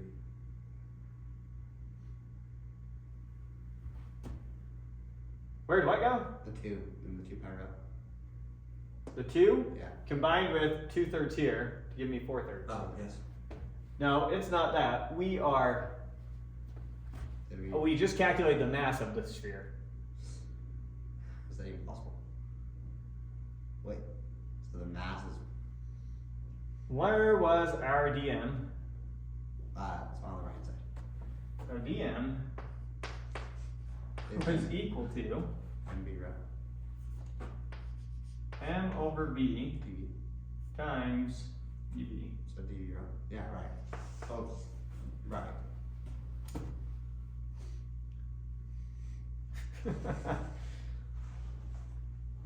Why am I just getting mass? That is very strange. We're missing something obvious.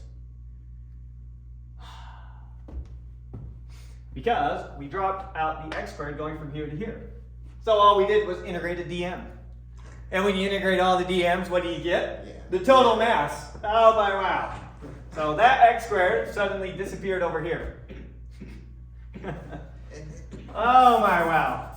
Okay, so this x squared is sticking over here, and everything looks more sane.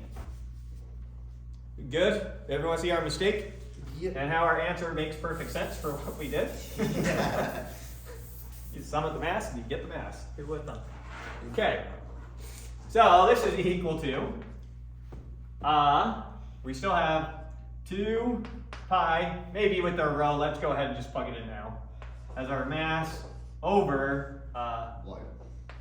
4/3 pi r cubed. Okay. Times now r squared times x squared is r squared x squared. When we integrate that, what do we get? Sorry, can you do that again? Okay. R squared minus x squared times x squared. Yeah, maybe we'll write this as 2 integrals to help it make sense. The integral from 0 to r of our first one is going to be r squared times x squared, minus our second one is going to be x to the 4 dx. Why is the r squared times x squared? Distributing the you're x saying squared in. distributed it. Yeah, so that's all I was doing. Okay, now does it make sense? Okay, now let's do it.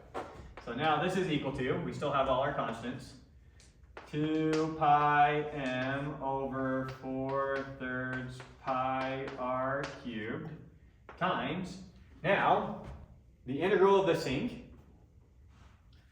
x squared becomes x cubed over 3, and we're going to plug in the r for the x. So it's going to be r to the 5 over 3. Did I lose you in that? No.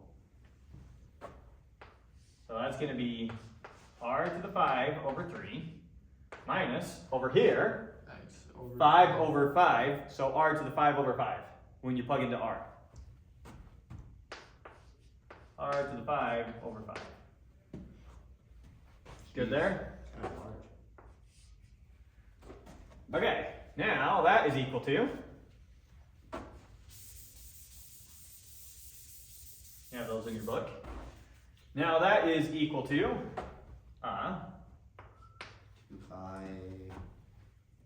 The pi's cancel out. yeah, we got the pi's cancel out here, pi cancels out The here. R3 cancels I can out. pull an R3 out, and that would just leave a 2 there and a 2 there. Wait, out of both of them? Yeah, factor an R3 out of those. Oh. Okay, now a third of something minus a fifth of it leaves me what? 2/15, right? Yes. So 2/15 times 2 is 4/15. So I'm going to put this up here. That's going to be 3/4 if I put it upstairs, dividing by it. Yeah. Same as multiplying by the reciprocal. When we take the difference here, we're going to get 2/15 times 2 is 4/15. Still good so far? Okay. We still had our mass. That didn't go anywhere. And now we have r squared. 4 cancels with 4. 3 cancels with 5, cancels with 15, leaving a 5. And so it's equal to 1/5 mr squared. Did I do that right? This says 2/5. 2/5. 2/5. Oh, do we forget our 2? Did we forget our 2? Might have. We brought the 4/3 up, so that turns into 3/4. A third Oh, minus a fifth. a third minus a fifth is 12, 15 minus 12, right? Or A third minus a fifth. Times. A third is 15ths. 5/15 minus 3/15. It's 2/15. Times 2 is 4/15. Oh, that's where we got the 4.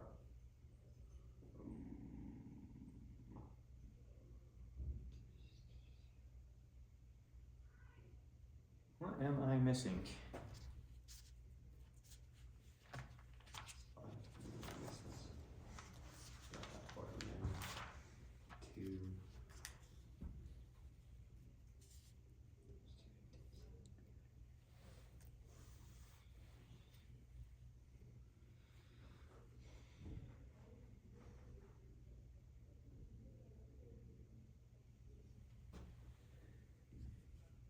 Do they have the derivation book?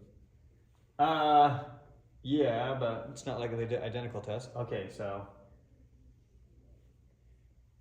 2 times pi times rho over 2. They have over 2 right there when they got to that point. Why? What?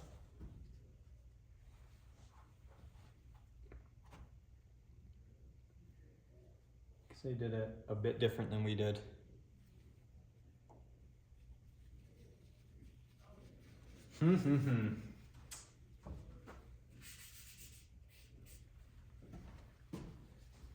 Not even sure if they... Oh no, that's still different from ours. Never mind, ignore what I said. So their derivation, completely different from ours. Where is our 2 missing from? Take it from the top. Our moment of inertia is equal to, we're doing the integral from 0 to r of r squared times dm. Yep.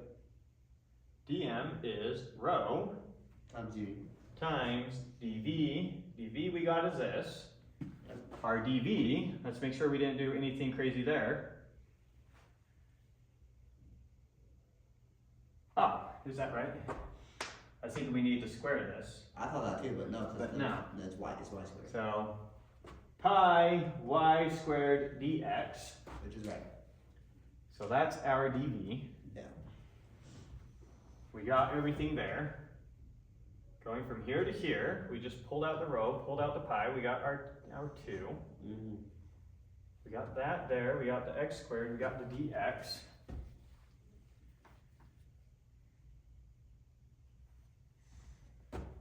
Going from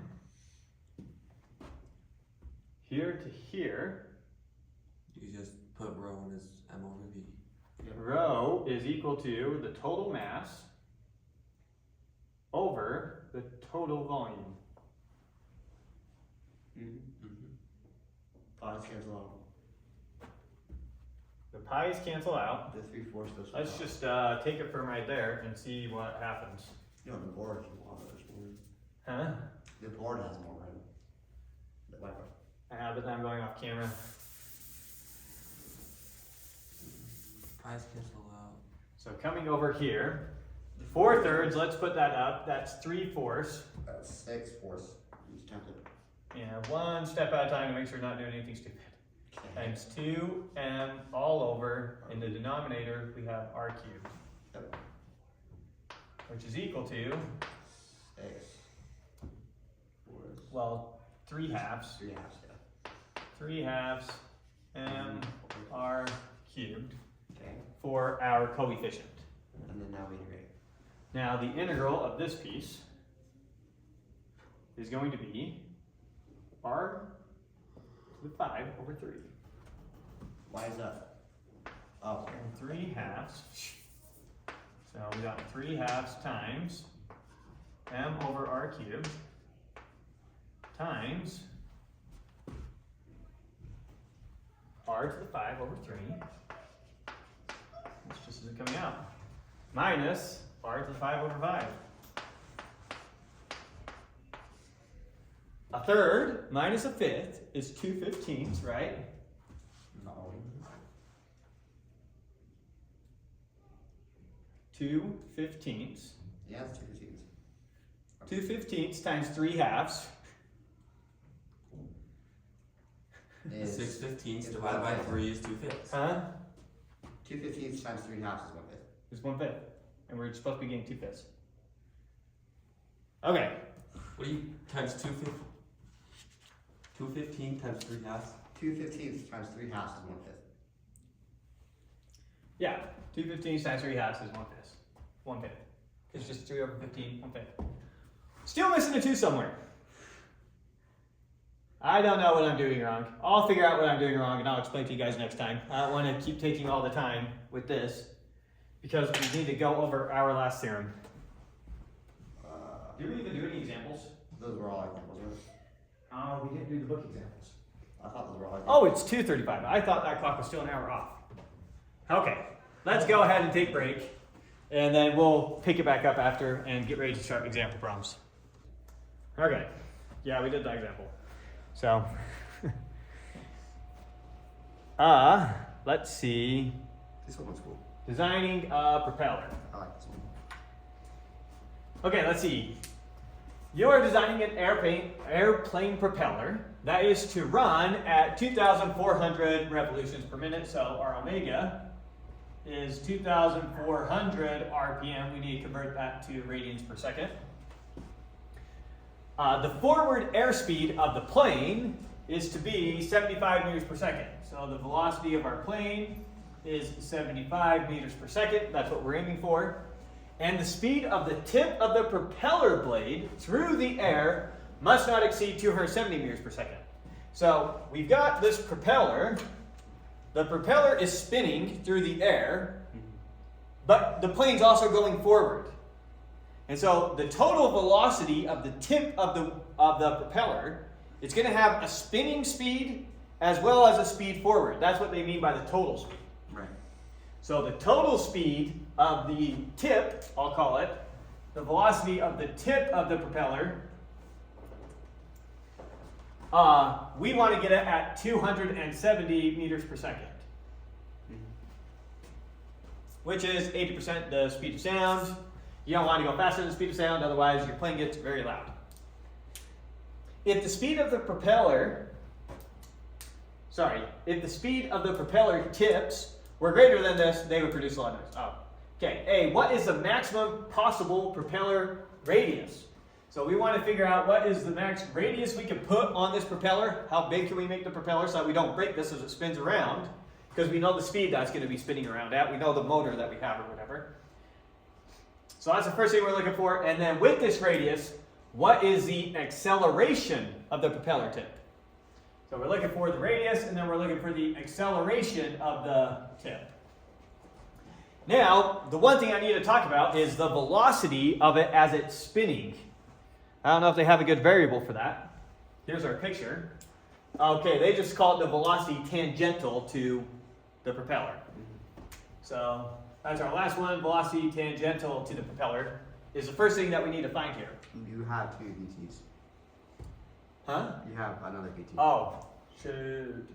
Let's just call it P for propeller. Does that work for you guys? How fast is the propeller spinning? You have a VT too. For the plane. Okay, let's call it tangential. There we go, the tangential one. Okay. So the tangential one is how fast it's spinning that way. So we'll draw it at some instant. Might be like that, going down with V tan. But at the same time, we have the velocity of the plane moving this way. And so that total velocity is what we mean by the velocity of the tip. Yeah.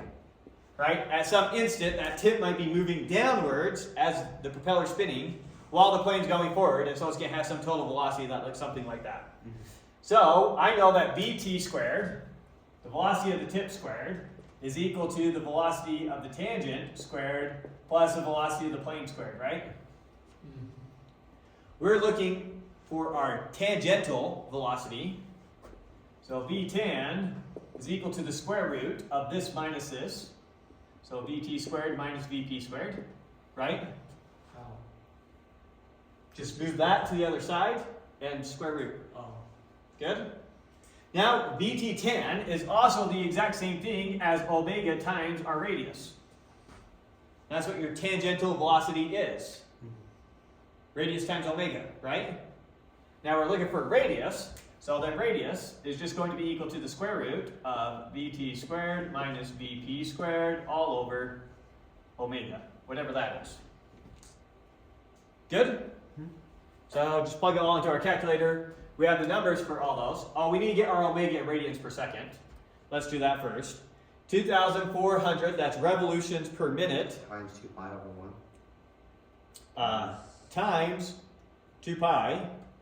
Times 60. Is that right? Gives us how many radians per minute divided by 60. Divided by 60. Gives us radians per second. Gives us radians per second, and it comes out to roughly 251. 251 radians per second. That makes sense. Okay. Now I have the actual number here, not rounded, which I'm going to use to calculate the radius. So now I'm going to take the square root of Vt squared, 270 squared, minus 75 squared. I'm going to take that and I'm going to divide it by my unrounded omega, and I am getting, how many significant figures do we have? 3 or just 2? 2, 3, or 3. We have 3. I think so. So that comes out to 1.03 meters. Let's see, wherever he has the answer. Yeah, 1.3. 1.03 meters. Okay, so that was the first part. Our second part was to calculate our tangential acceleration.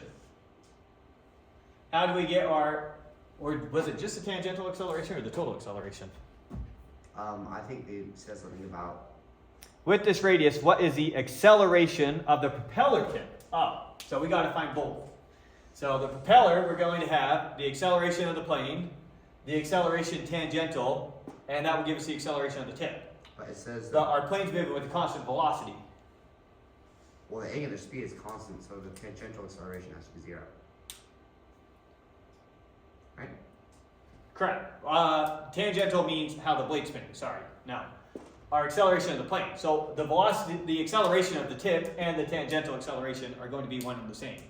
Because the plane moves constant. Because the plane's moving with constant speed. Okay. And so, in this case, our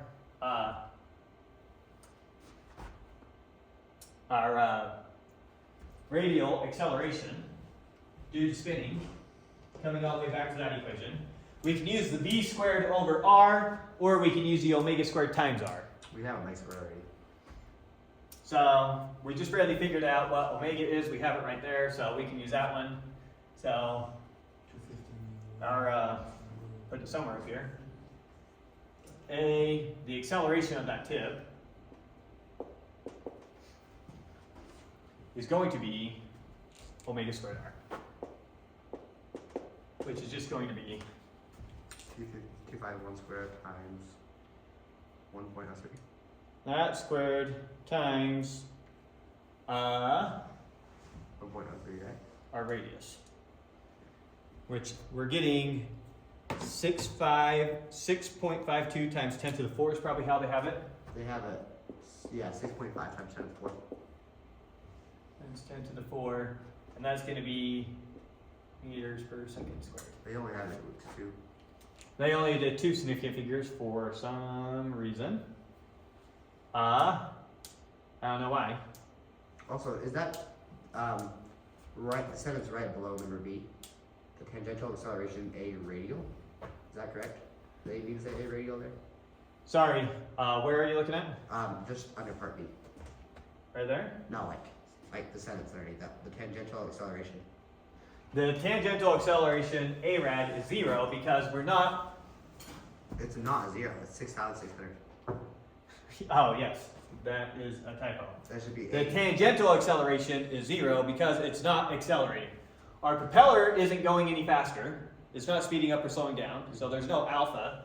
And then our plane isn't speeding up or slowing down going forward.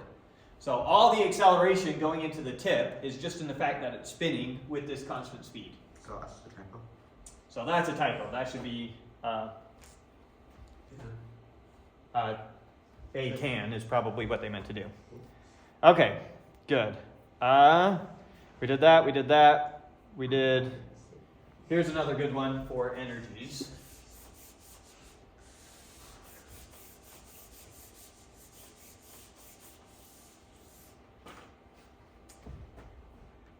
Okay, so for this problem, how does it work? We've got some solid cylinder up here with a rope wrapped around it. Its mass, total mass is m, and this object has mass m, and we let it fall to the ground. As it falls to the ground, it's going to have some velocity when it hits the ground, and this is going to be spinning with some speed omega. Sweet. Okay. That's And I'm assuming that we're finding those things, so here's what I think we know. I guess we can just look at what we know.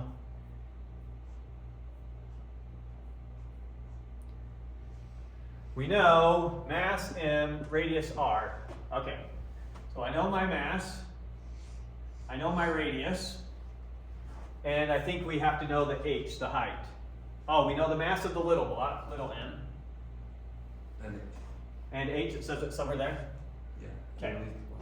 So the case before, we got our big drum here, has radius r, it has mass big M. We got that object wrapping around, attached to some little m, some height h up in the air. It's going to fall to the ground. Let's find our energies and how they're related. So first off, always and forever, what's the equation we use when it comes to energies? the initial. The initial potential energy plus the initial kinetic energy Plus the work done. plus the work done on the system is equal to the final potential energy plus the final kinetic energy. This is a conservative force of, isn't it? Yes, everything's conservative here. So I think the work So let's start plugging in. What's our initial potential energy? done, it's G times Just however high up this thing is. MGH, right? MGH. What's our initial kinetic energy? Nothing's moving at the beginning. So everything's holding still, so that's 0. What's the work done on the system? 0. 0. It's a conservative force. What's our final potential energy once this reaches the ground? 0. 0. What's our final kinetic energy? It's going to be the kinetic energy of this object plus the kinetic energy of this object. Because this will be spinning Right. And this will be moving the instant before it hits the And that's ground. what we actually need to find out, right? We'll read it again here in a second, but We're solving for So- KT, I thought. 1/2 mv² plus, what is the kinetic energy of this? 1/2 its moment of inertia And then omega squared. times omega squared. So I'll put I in for now, just so we can see it. But now, what is the moment of inertia for a big drum like this? It's your integral. So we already found that. That's going to be a solid cylinder. And the moment of inertia for a solid cylinder rotating around its center was 1/2 mr². That's not a cylinder though, is it? It's a disc. Sorry, it's a cylinder. Let me show you the picture again. Oh. I'll call it a cylinder. Well, yeah. 'cause Yeah. It's a 3D object. It's some 3D object, so it's going to be like some big solid drum spinning. Okay. So that's a cylinder. Sorry, they should have done a better job drawing. Can't expect me to do it, but thought their picture showed that. Unless you just read it. Okay, Are we solving for? so now, well, let's just plug this in one more time and then figure out what we're solving for. So mgh is equal to 1/2 mv². A half times a half is plus 1/4 mr². I don't know why I put that like that. That was a 4. Being too lazy. Times omega squared. Right? Yes. Okay. Find an expression for the speed of the falling block. So let's start with that. The speed. So we're looking for v. So going to solve for v here. Okay. Now, what is omega in terms of v? Is I know that v R V? is equal to omega times r. So omega is equal to v over r. With me? Oh, that makes sense. Okay. So let's go ahead and plug all this in. I'm going to multiply everything by 4 to get rid of my fractions. So I'm going to say 4 mgh is equal to 2mv² plus mr² times omega is going to be v² over r². Uh-huh. Good? Now, obviously, r² goes out with r². I'm going to factor the v² out of this whole thing. Uh-huh. So we get 4mgh is equal to 2m plus big M v². Good with that? Sorry, what's the difference between those two ends? Say that That's again. the little block, and that's the big block. Oh yeah. Little m, big M. Gotcha. Good. Okay, solving for v² now. Or solving for v. V then is going to be the square root of, divide that over here and then take the square root. So 4mgh all over 2m plus big M. Good? Okay. We can kind of combine those, make so that we don't have M showing up in two places. We'll see how he gives the answer and then I'll follow through on my idea if that's what he does. Okay, yeah, similar idea. Okay, so to get from here to the author's answer, I'm going to divide every term by 2m. Okay. So divide everything under the radical by 2m, and what am I going to get? I'm going to get the square root of, divide this by 2m, and I'm left with 2gh. Divide this by 2m, and I'm left with 1. And divide m by 2m, I'm left with m over 2m. The thinking there is that your little m only shows up in the equation once. There's only one place we have to plug it in. But this is a perfectly good answer. Okay. So that gives us the same thing he has there. Okay, and then it said, and the angular speed. Okay, how do we now get our angular speed if we already have the velocity? Oh,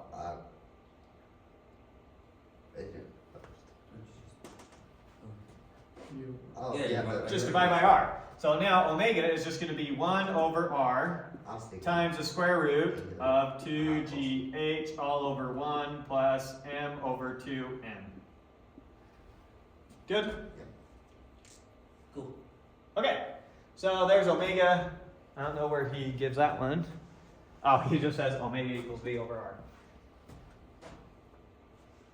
Okay, but writing it out in terms of all the other known quantities, there it is. So there's that example. And now we're ready for the Parallel-Axis Theorem. Alright. All right, let me motivate the Parallel-Axis Theorem before we go on to actually doing it. So you notice when we calculated the moment of inertia for that rod, so one of the ones we did was like a rod, and first we did rotating it about its center, and that was one way to do it. Then we did it rotating it about right there. That was another way to do it. What if I now said, okay, I want to rotate it around that door over there. Let's do it. And now I got to rework it out for rotating it around that door. And now if I wanted to rotate it around this axis right here, and we'd have to rework it out every time. And notice how difficult that would kind of become. How am I going to talk about this rotating around that door? Talk about Because the radius to here is kind of different from the radius to here. And calculating its radius to that point could be some sort of messy expression. And I'd have to integrate that messy expression squared. Right. That's a nightmare. Isn't it just R? You have to come up with what the R is. So yeah, let's think about doing it for some axis now right here. How do I find R, the radius, to this point and to this point and to this point and to this point? I have to come up with some function for that. Well, whatever's closest, right? No, because that changes. No, the distance from here to my thumb is its new radius. And so it's constantly that changing value, Yeah. Okay. right? Yeah. And so picking a different axis suddenly makes the problem. You can see how picking some axes make it seem like the problem gets really, really hard. Yeah. Here's what we're going to prove. What's like the most natural axis to choose, and the one that's usually the easiest? Through the middle. One that goes right through the center of mass, right? Yeah. That one's usually the one that's easiest for us to work with. Here's what we're going to prove. We are going to prove that the moment of inertia, at any point you want, is always and forever equal to the moment of inertia at the center of mass plus md squared, where d is just the distance from your center of mass to that point. And m's your mass. And m's your total mass. Well, that's like same R. So you don't know that distance. No, it's not. But then you just have to find the distance to your new axis of rotation. As long as your new axis of rotation is parallel to the axis through your center of mass. So that's why it's called the Parallel-Axis Theorem. As long as you pick a parallel axis, moving it over doesn't change anything. Let me walk you through that using the example that we already did. So when we rotated this object around its center of mass, we did that one, right? Yeah. And what did we get? I for its center of mass. 1/12 m times L squared. Then we got that that was equal to 1/12 m L squared. Yeah. Perfect. What this is saying now let's move this over to this point. Okay. So here's our new P. We use a parallel axis, what we had before, moved to some distance, or moved some distance d over to P. So now what's the moment of inertia around P equal to? It's 1/12 ml squared plus. It's following just our theorem without really thinking about it. It's 1/12 ml squared plus d squared, which is. d is L over 2. Yes. So d squared is L squared over 4. Yeah. So m times L squared plus 1/4 of it, right? Mm-hmm. And what's a 12th plus a 4th? Row L2, by the way. Keep doing that. All right, what's a 12th plus a 4th? It's. A third, right? Yes. And so this should be 1/3 ml squared. And, oh, we have it on this piece of paper. 1/3 ml squared. That's what we got for the other one. So it happened to work in that case. So you don't have to resolve it in all these special cases with the new axis. You just have to Figure find it out about one, About the center of mass, right? preferably the center of mass. Preferably. Well, you could also kind of reverse engineer it. If you find it around P, you can figure out what it is around the center of mass. It's typically the center of mass will probably be the easiest one. Right. But pick any point P where it's easy, you can refigure it around the center of mass, and then from the center of mass you can refigure it around anywhere you want. If the axes are parallel. As long as your axes are parallel. So Parallel-Axis Theorem, that's where the parallel and Parallel-Axis Theorem comes from. That actually makes sense. So before we go over that proof, any questions to help motivate it, because I'm going to have to move the camera to that other board. No, that's good. Good? Alright. So, we'll get this stuff out of the way. Will you help me move some of that stuff so I can fit through?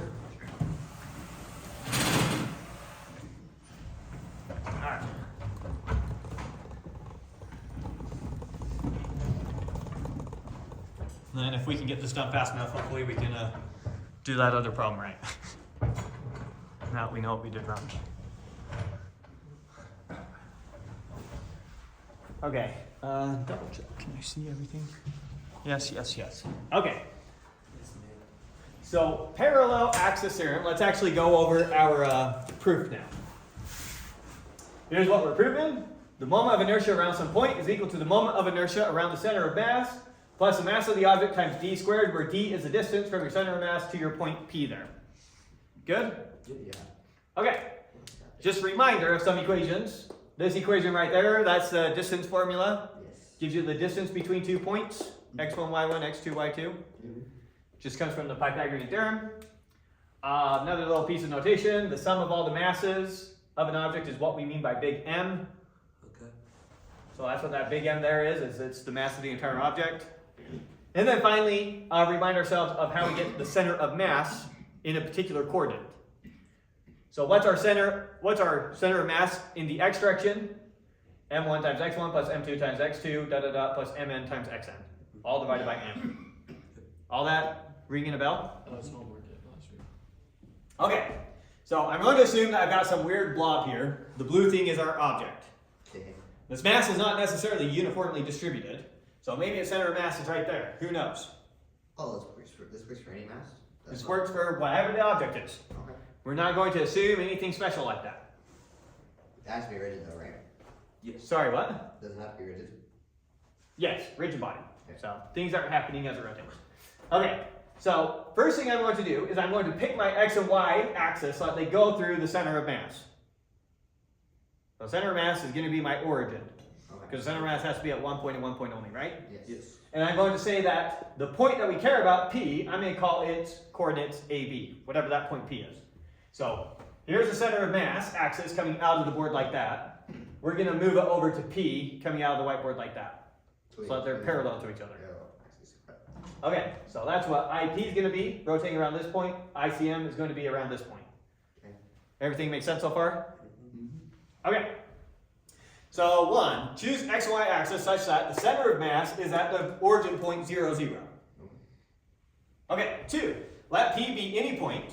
You get to pick any point where you want me to rotate around, on the object or off the object, doesn't matter.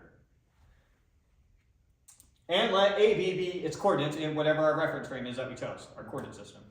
Okay, next.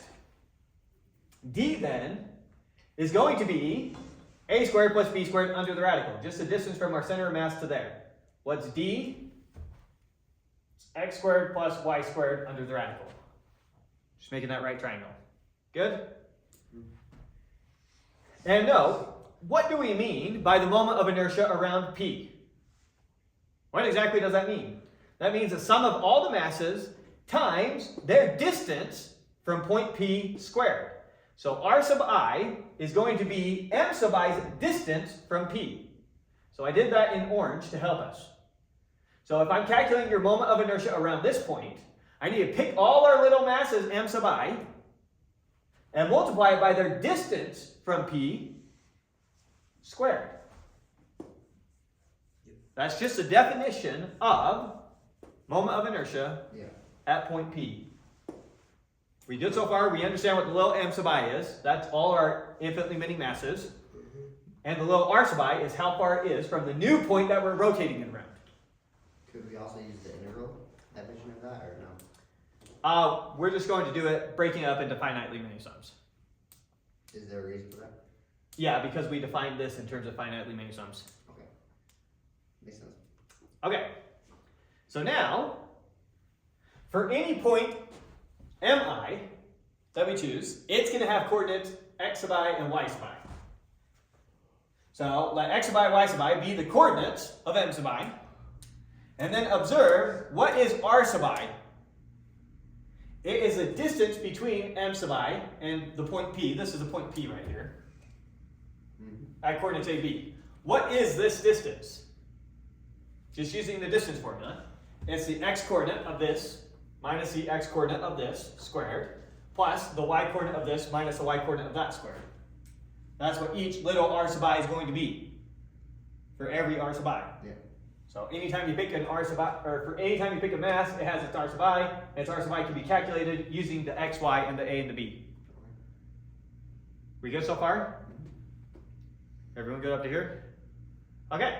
So now let's calculate I sub p, the moment of inertia around p, and I'm going to prove that it gives us this quantity right here. Okay? So that's what I'm going to do. I'm going to expand this out and then algebraically manipulate it until it's like this. Okay. So moment of inertia around p is equal to m sub I times r sub I squared. Here's r sub I, square it, and you get that. Okay. Just gets rid of the radical. That's all it did. A square root squared gets you back where you started. Okay, now I'm going to multiply out these squares. So I'm going to expand this out and expand this out. So expand this out, that gives me x sub I squared minus 2a x sub I plus a squared. Expand this one out, we get a y sub I squared minus 2b y sub I plus a b squared. Good with the expansion?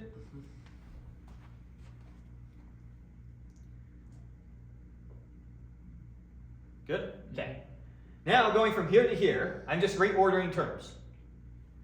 So I put the x sub I and the y sub I together. I put the minus 2a x sub I and minus 2b y sub I together. And I put the a and the b together. Okay. Nothing special. Okay, going from here to here, I'm going to break my sum up into many different sums. So I'm going to take these. All those, remember they're all multiplied by an m sub I. I'm going to sum those ones up first. Then I'm going to sum it by m sub I times this. Then I'm going to sum it by m sub I times that. Then I'm going to sum it by m sub I times that. So just breaking my one sum up into 4 smaller sums. Good so far? Okay. Re-scribbling up here, pulling out constants. For the first one, couldn't pull out any constants. For the second one, I could pull out the minus 2a. For the third one, I could pull out the minus 2b. And for the fourth one, I could pull out the a squared plus b squared, because those are constant. You can pull constants out of sum. Yeah. If I have a times x plus a times y plus a times z, that's the same thing as a times x plus y plus z. Okay. Yeah. So that's what I'm doing. So wherever it's a constant, just factor it out of the entire sum. So pulled out all the constants. There we go. Okay, now look at this quantity. What is this?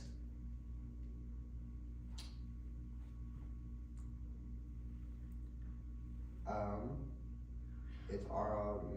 What is the square root of x sub I squared plus y sub I squared? It's r. That's not r. R is the distance from p to m sub I. What is this? Oh. D. That's not d. D is just the square root of a squared plus b squared. What is x sub I? So here's our m sub I, and it's at coordinate x sub I, y sub I. What does the square root of x sub I squared plus y sub I squared give me? It gives a distance from 0 to x, y. It gives us a distance from our center, from our origin, from the center of mass to m sub I. So this is our distance to the center squared. So a mass times the distance to the center squared, that is exactly what we mean by I center of mass. Your moment of inertia at your center of mass is each mass times its distance to the center of mass squared. Yeah. That's what it is. So that is just that. Okay. Okay. Now look at this right here. What is that? Big N. The sum of each mass times its x position.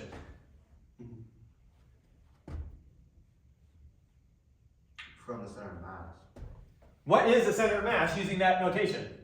The x's center of mass is equal to the sum of all the m sub i's times x sub I over the total mass. So what is the sum of all the m sub I times x sub I?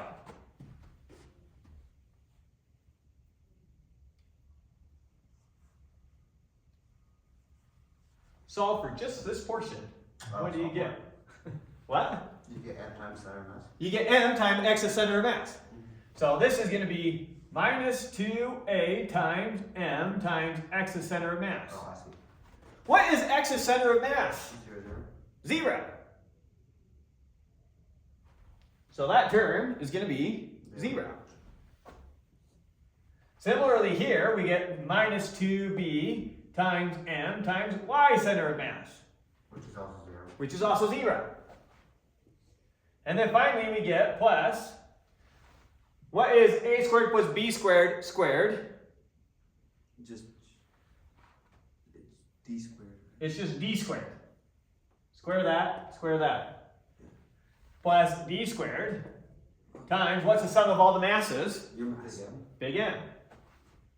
Oh, that's convenient. Tying it all together, yeah. And V is equal to ICM plus M times D squared. There we go. Notice the only real assumption we made in all of that was your axis was parallel. And why doesn't this work if your axis is not parallel? Because then your radius to the point might not be the same. So what this helped me with is calculating, basically using the fact that this was my radius to my previous axis. Imagine I had an axis on a crazy high slope, so it barely came out of the whiteboard a teeny bit and then went down into the whiteboard through the center of mass. Now my radius to that would be coming out some weird a bit over here. So this step is where we assumed that the axis was parallel.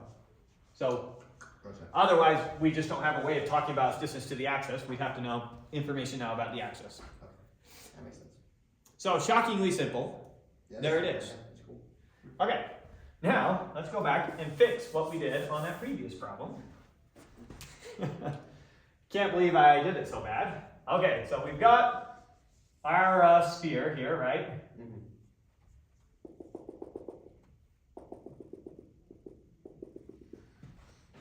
And we were taking our slices, maybe use our orange for our slice.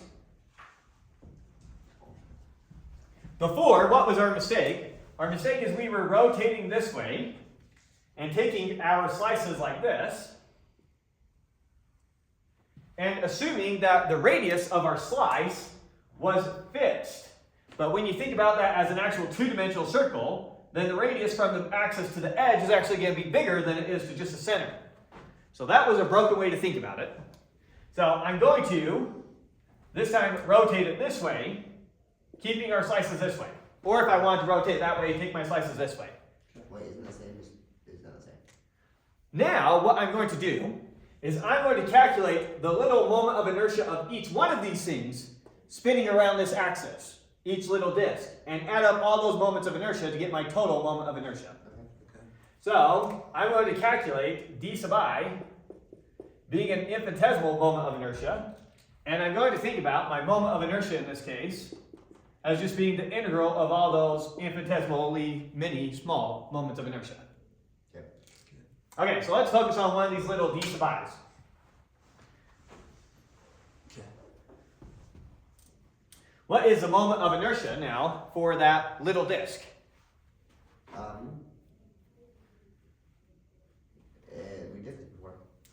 It's Let's draw this circle over and flip it right here. So there's that circle flipped over. just 1/5 mr squared, isn't it? And we're going to say that it has a little thickness dx, so we're still going in the x direction. So we have it centered right there.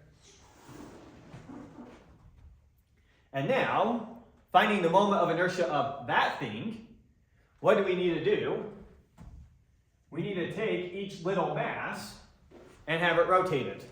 Isn't that what we have for the cylinder? Yeah, so this is going to be the exact same as a cylinder, which we already did. And so for the cylinder, what did it come out to?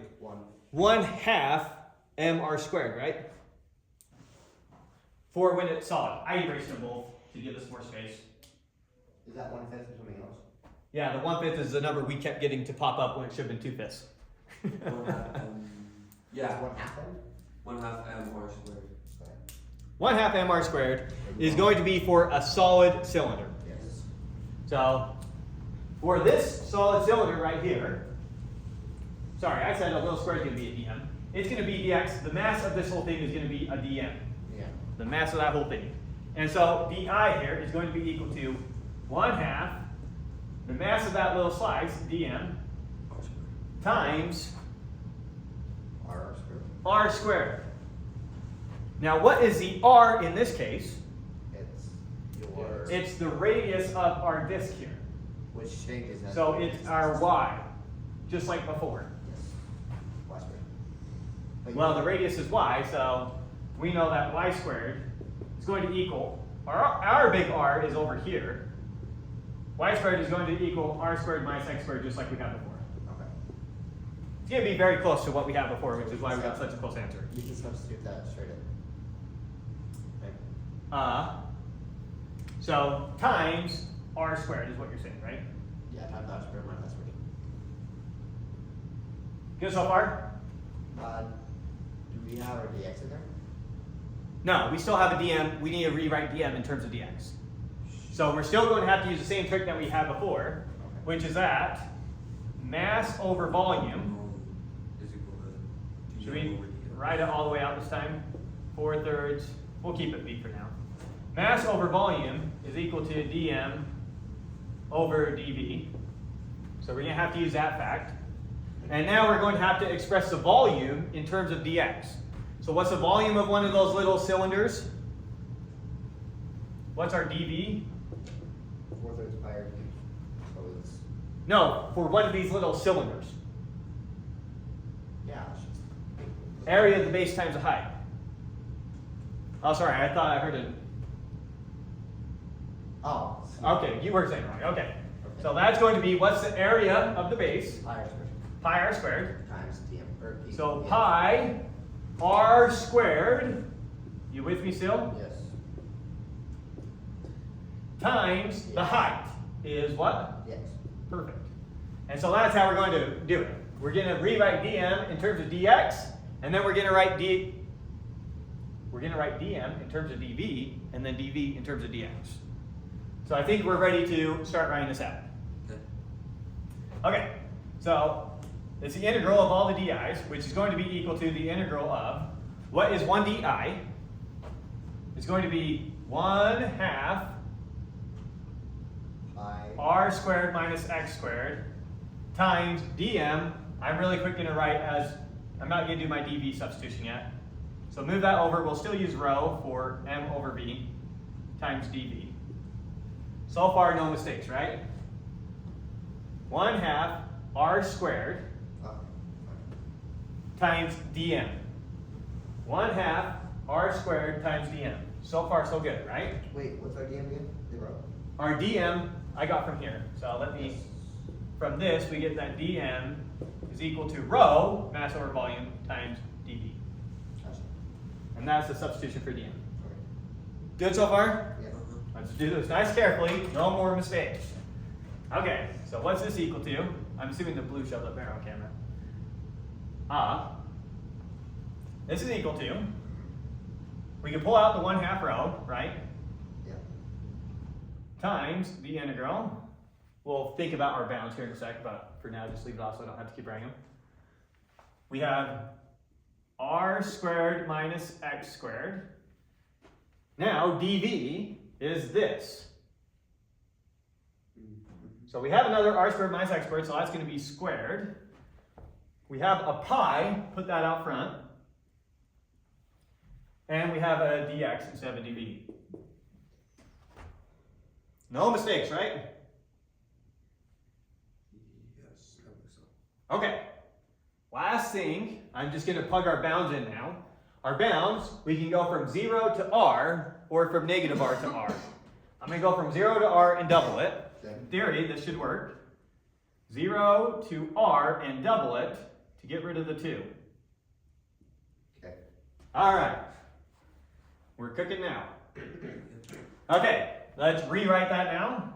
That is equal to pi times rho, but I'm going to multiply this out so that we can integrate it. Okay.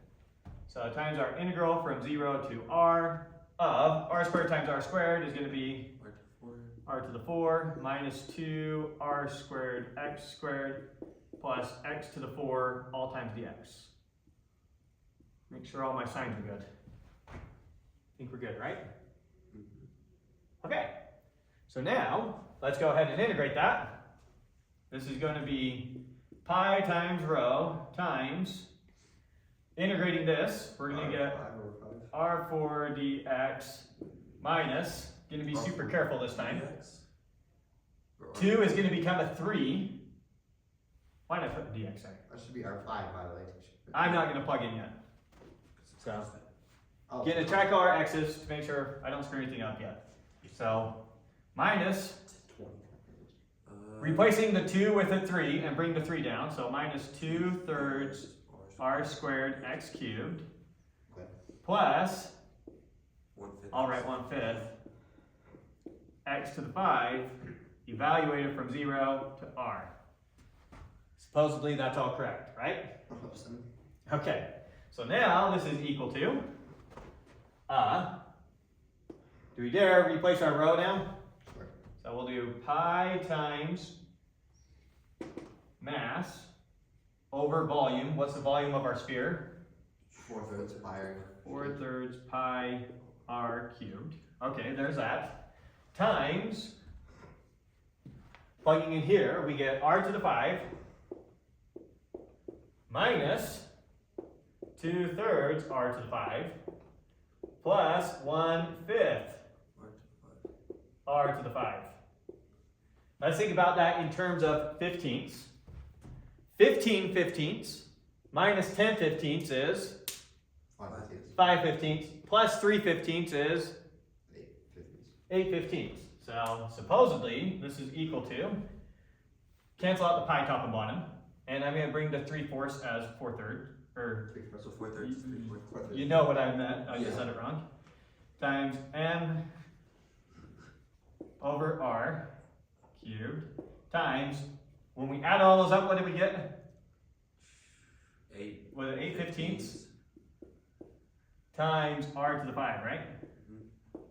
Okay, we can cancel out 5 of those with that, leaving us 2. We can cancel out 8 and 4, leaving us 2. And now we're still in trouble. No, so you multiply, you get 6 divided by 3. Oh, gives you 2/5. there we go, yeah. 3 cancels with that, leaving a 5. Woohoo! 2/5 m r squared. Okay, we did it right. Confetti. So, that was our stupid mistake. Easy to be dumb when you're looking at 2 dimensions at a 3-dimensional problem. So, sorry about that. Okay. Okay. Now your hardest homework problem. I took a screenshot of it.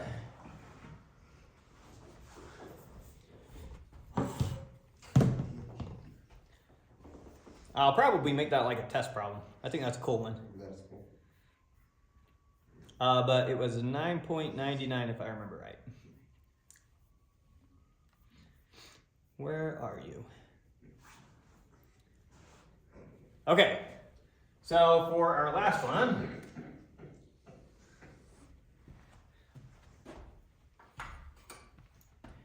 we have, let's make that text bigger so I can read it. A sphere of radius r, so we know r is equal to 0.2 meters. A sphere of radius r has a density rho that decreases with distance r from the center of the sphere, according to, so rho now as a function of r, so our density is no longer uniformly distributed, is equal to, I'm just going to write it like this. Rho naught, rho being a function of r. So rho is equal to rho naught plus k times r, where rho naught is a known value. Rho naught is 3,000. And k is a known value. K is negative 9,000. Where did we get the rho naught here? They gave me this equation, but they gave me a number there and they gave me a number there. And is one of those r's supposed to be minimum, or is one of those supposed to be capital, or are they the same one? This was capital, that's little r. So what is this is saying is we've got some sphere And it's denser in the center. And as you go out, it becomes less and less and less dense. So I can no longer assume that rho is just total mass divided by the volume, which would be uniform density. So it's going to be more like something that the Earth might model. I don't know if the Earth's density changes linearly. But if it does, it would be an equation like this. This would be the density at the center, and then it would decrease the further out you went to some minimum density on the Earth's surface. Right. So if I made it a test problem, I'd probably do something like that and try and Google some equation for what it roughly approximates. Okay, what are we after? We are after the total mass of the sphere. So we want to know what it does the total mass equal, and then calculate the moment of inertia of the sphere for an axis along a diameter. So moment of inertia then as the sphere spins.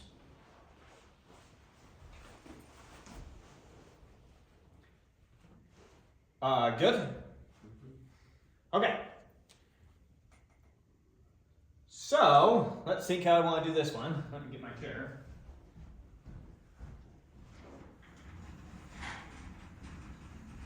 First, for the mass, how are we going to calculate the mass of this whole thing? The mass is just going to be the integral of all the little dm's.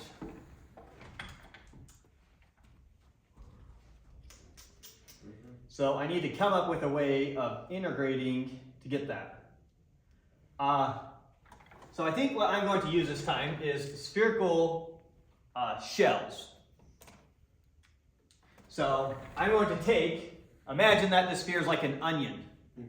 And so one of those little shells is going to be a sphere like that, but an actual full sphere, just very thin. Right. So now, for that sphere, what would our dm be? The mass? Yeah, what would be the mass of one of those little spheres? Maybe do it in orange to remind us we're talking about orange. No, it's the It's going to be its density times its volume. Yeah. Because density is mass divided by volume. Yes. So mass is going to be density times volume. And now what is the volume of that little infinitesimal sphere, that spherical shell? It's going to be its surface area times its thickness. What is the surface area of a sphere? So surface area of a sphere is 4 pi r squared. It's crazy, it's just 4 circles. How does that even make sense? I knew that. So, dm is equal to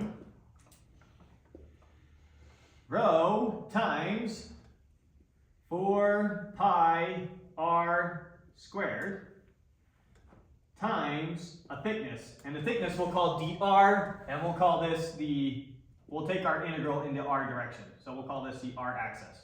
So it has a thickness of dr. And we'll just integrate as r goes from 0 all the way to big R. We could call that the x-axis, but it doesn't matter. Good so far?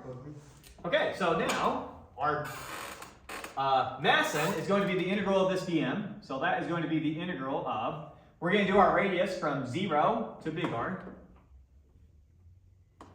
of rho. We know what rho is. Remember, it's some function. It's not just a constant. So of rho. So rho naught plus kr, where we know what those quantities are, times 4 pi r squared. 4 pi r squared times dr. Good so far? Okay, so now we just got to integrate that. So I'll keep going down here. M is equal to, let's pull out all our constants. So we have 4 pi. That's all we can pull out, right? Because r is what we're integrating with respect to. Yeah. Times the integral from 0 to r of r squared to p naught, or to rho naught, is rho naught r squared. And r squared to kr squared is plus kr cubed. Or sorry, r and r squared is r cubed. Make sure everything there looks good. No mistakes, right? Okay. And this is all dr. And now I think we're ready to go. So this is going to be 4 pi times, we'll put parentheses. This one is going to be cubed, bring it down is going to give us 1/3. So 1/3 rho naught times big R cubed when we plug it in. Because when we plug it to 0, it does nothing. Plus, this one is going to be, raise that up, it's going to be a 4, bring down is 1/4. 1/4 k big R to the 4. Please tell me I did everything correct, even if it's a lie. And now we should just be able to calculate the mass of this thing. Plug it in. So we get 4 times pi times 1/3 times rho naught was 3,000. 3,000 times our radius was 0.2. 0.2 cubed plus 1/4 times negative 9,000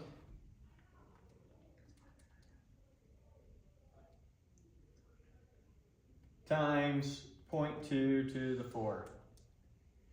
And I'm getting 55.3 if it's 3 significant figures. Yes, 3 significant figures. So that would be 55.3 kilograms.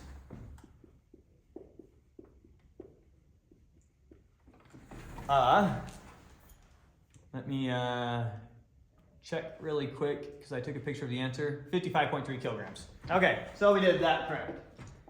Part 2 is to find the moment now, the moment of inertia. So moment of inertia now, I'm going to think about it the same way. I'm going to think about it as the integrals of all the little infinitesimal moments of inertia. And let's find a little d sub I for this spherical shell.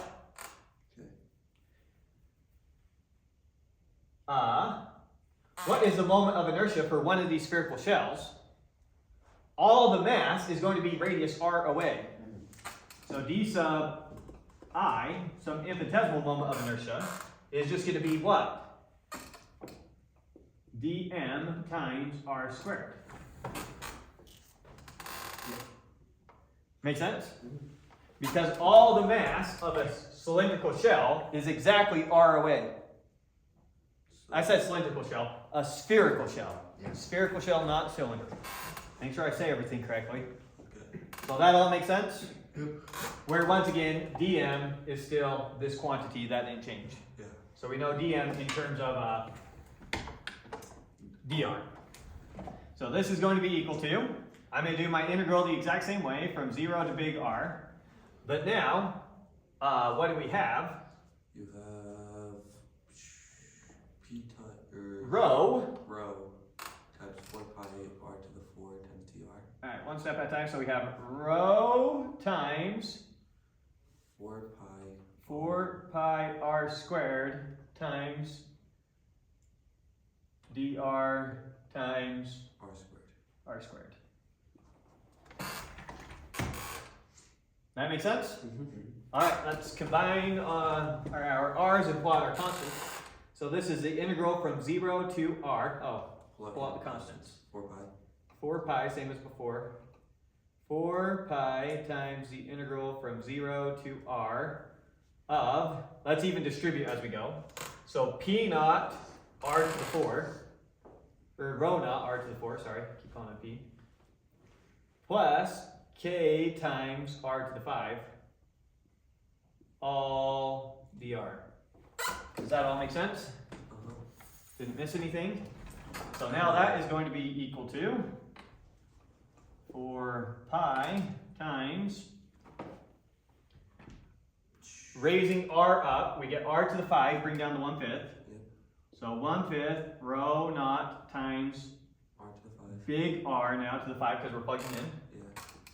Yeah. Plus 6, so 1/6 k times r to the 6. That all make sense? So now, plugging in, we get 4 times pi times 1/5 times, what was rho naught? 3,000. 3,000. Oh, that's 300. 3,000 times 0.2 to the 5 plus 1/6 times negative 9,000 times 0.2 to the 6.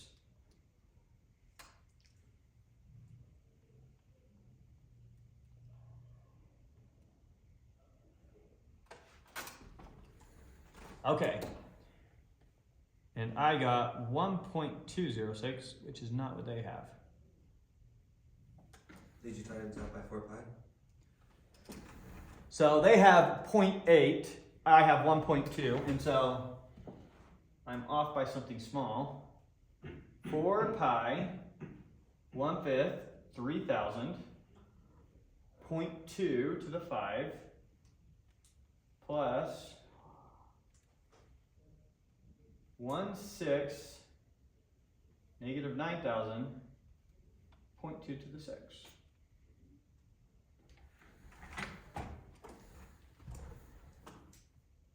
What did I do wrong?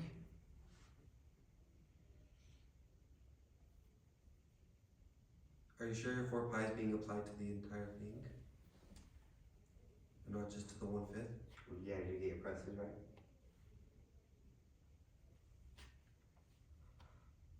I think I did it right. Try plugging in the same thing and I'll start looking to see if I can see something bad. 4 pi times 1/5 times 3,000 Yeah. times Plus. plus? Yes. No, it's times. R of pi. Oh, yeah, okay. R of pi is 0.2 0.2 to the 5. plus 1/6 times k is negative 1,000 Okay. times 12.2 to the 6. I got 1.2. You also got 1.2. That means missing something in the setup. What am I missing?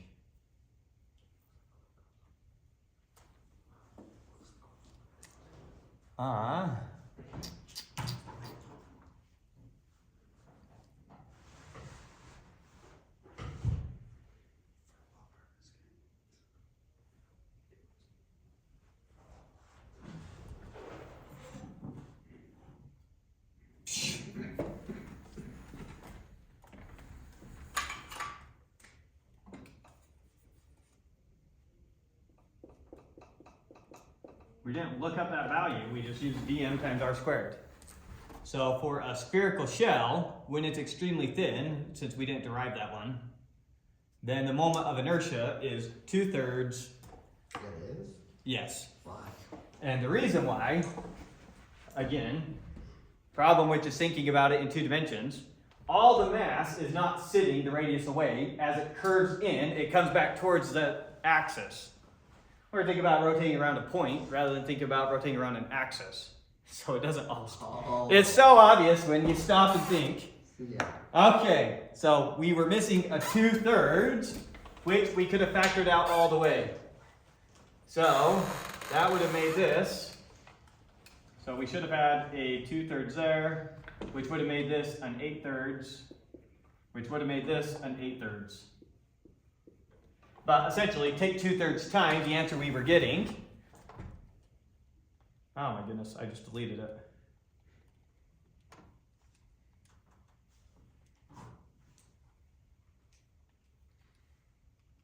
I have it. 0.6. Now it's 8/3, right? 8/3 pi?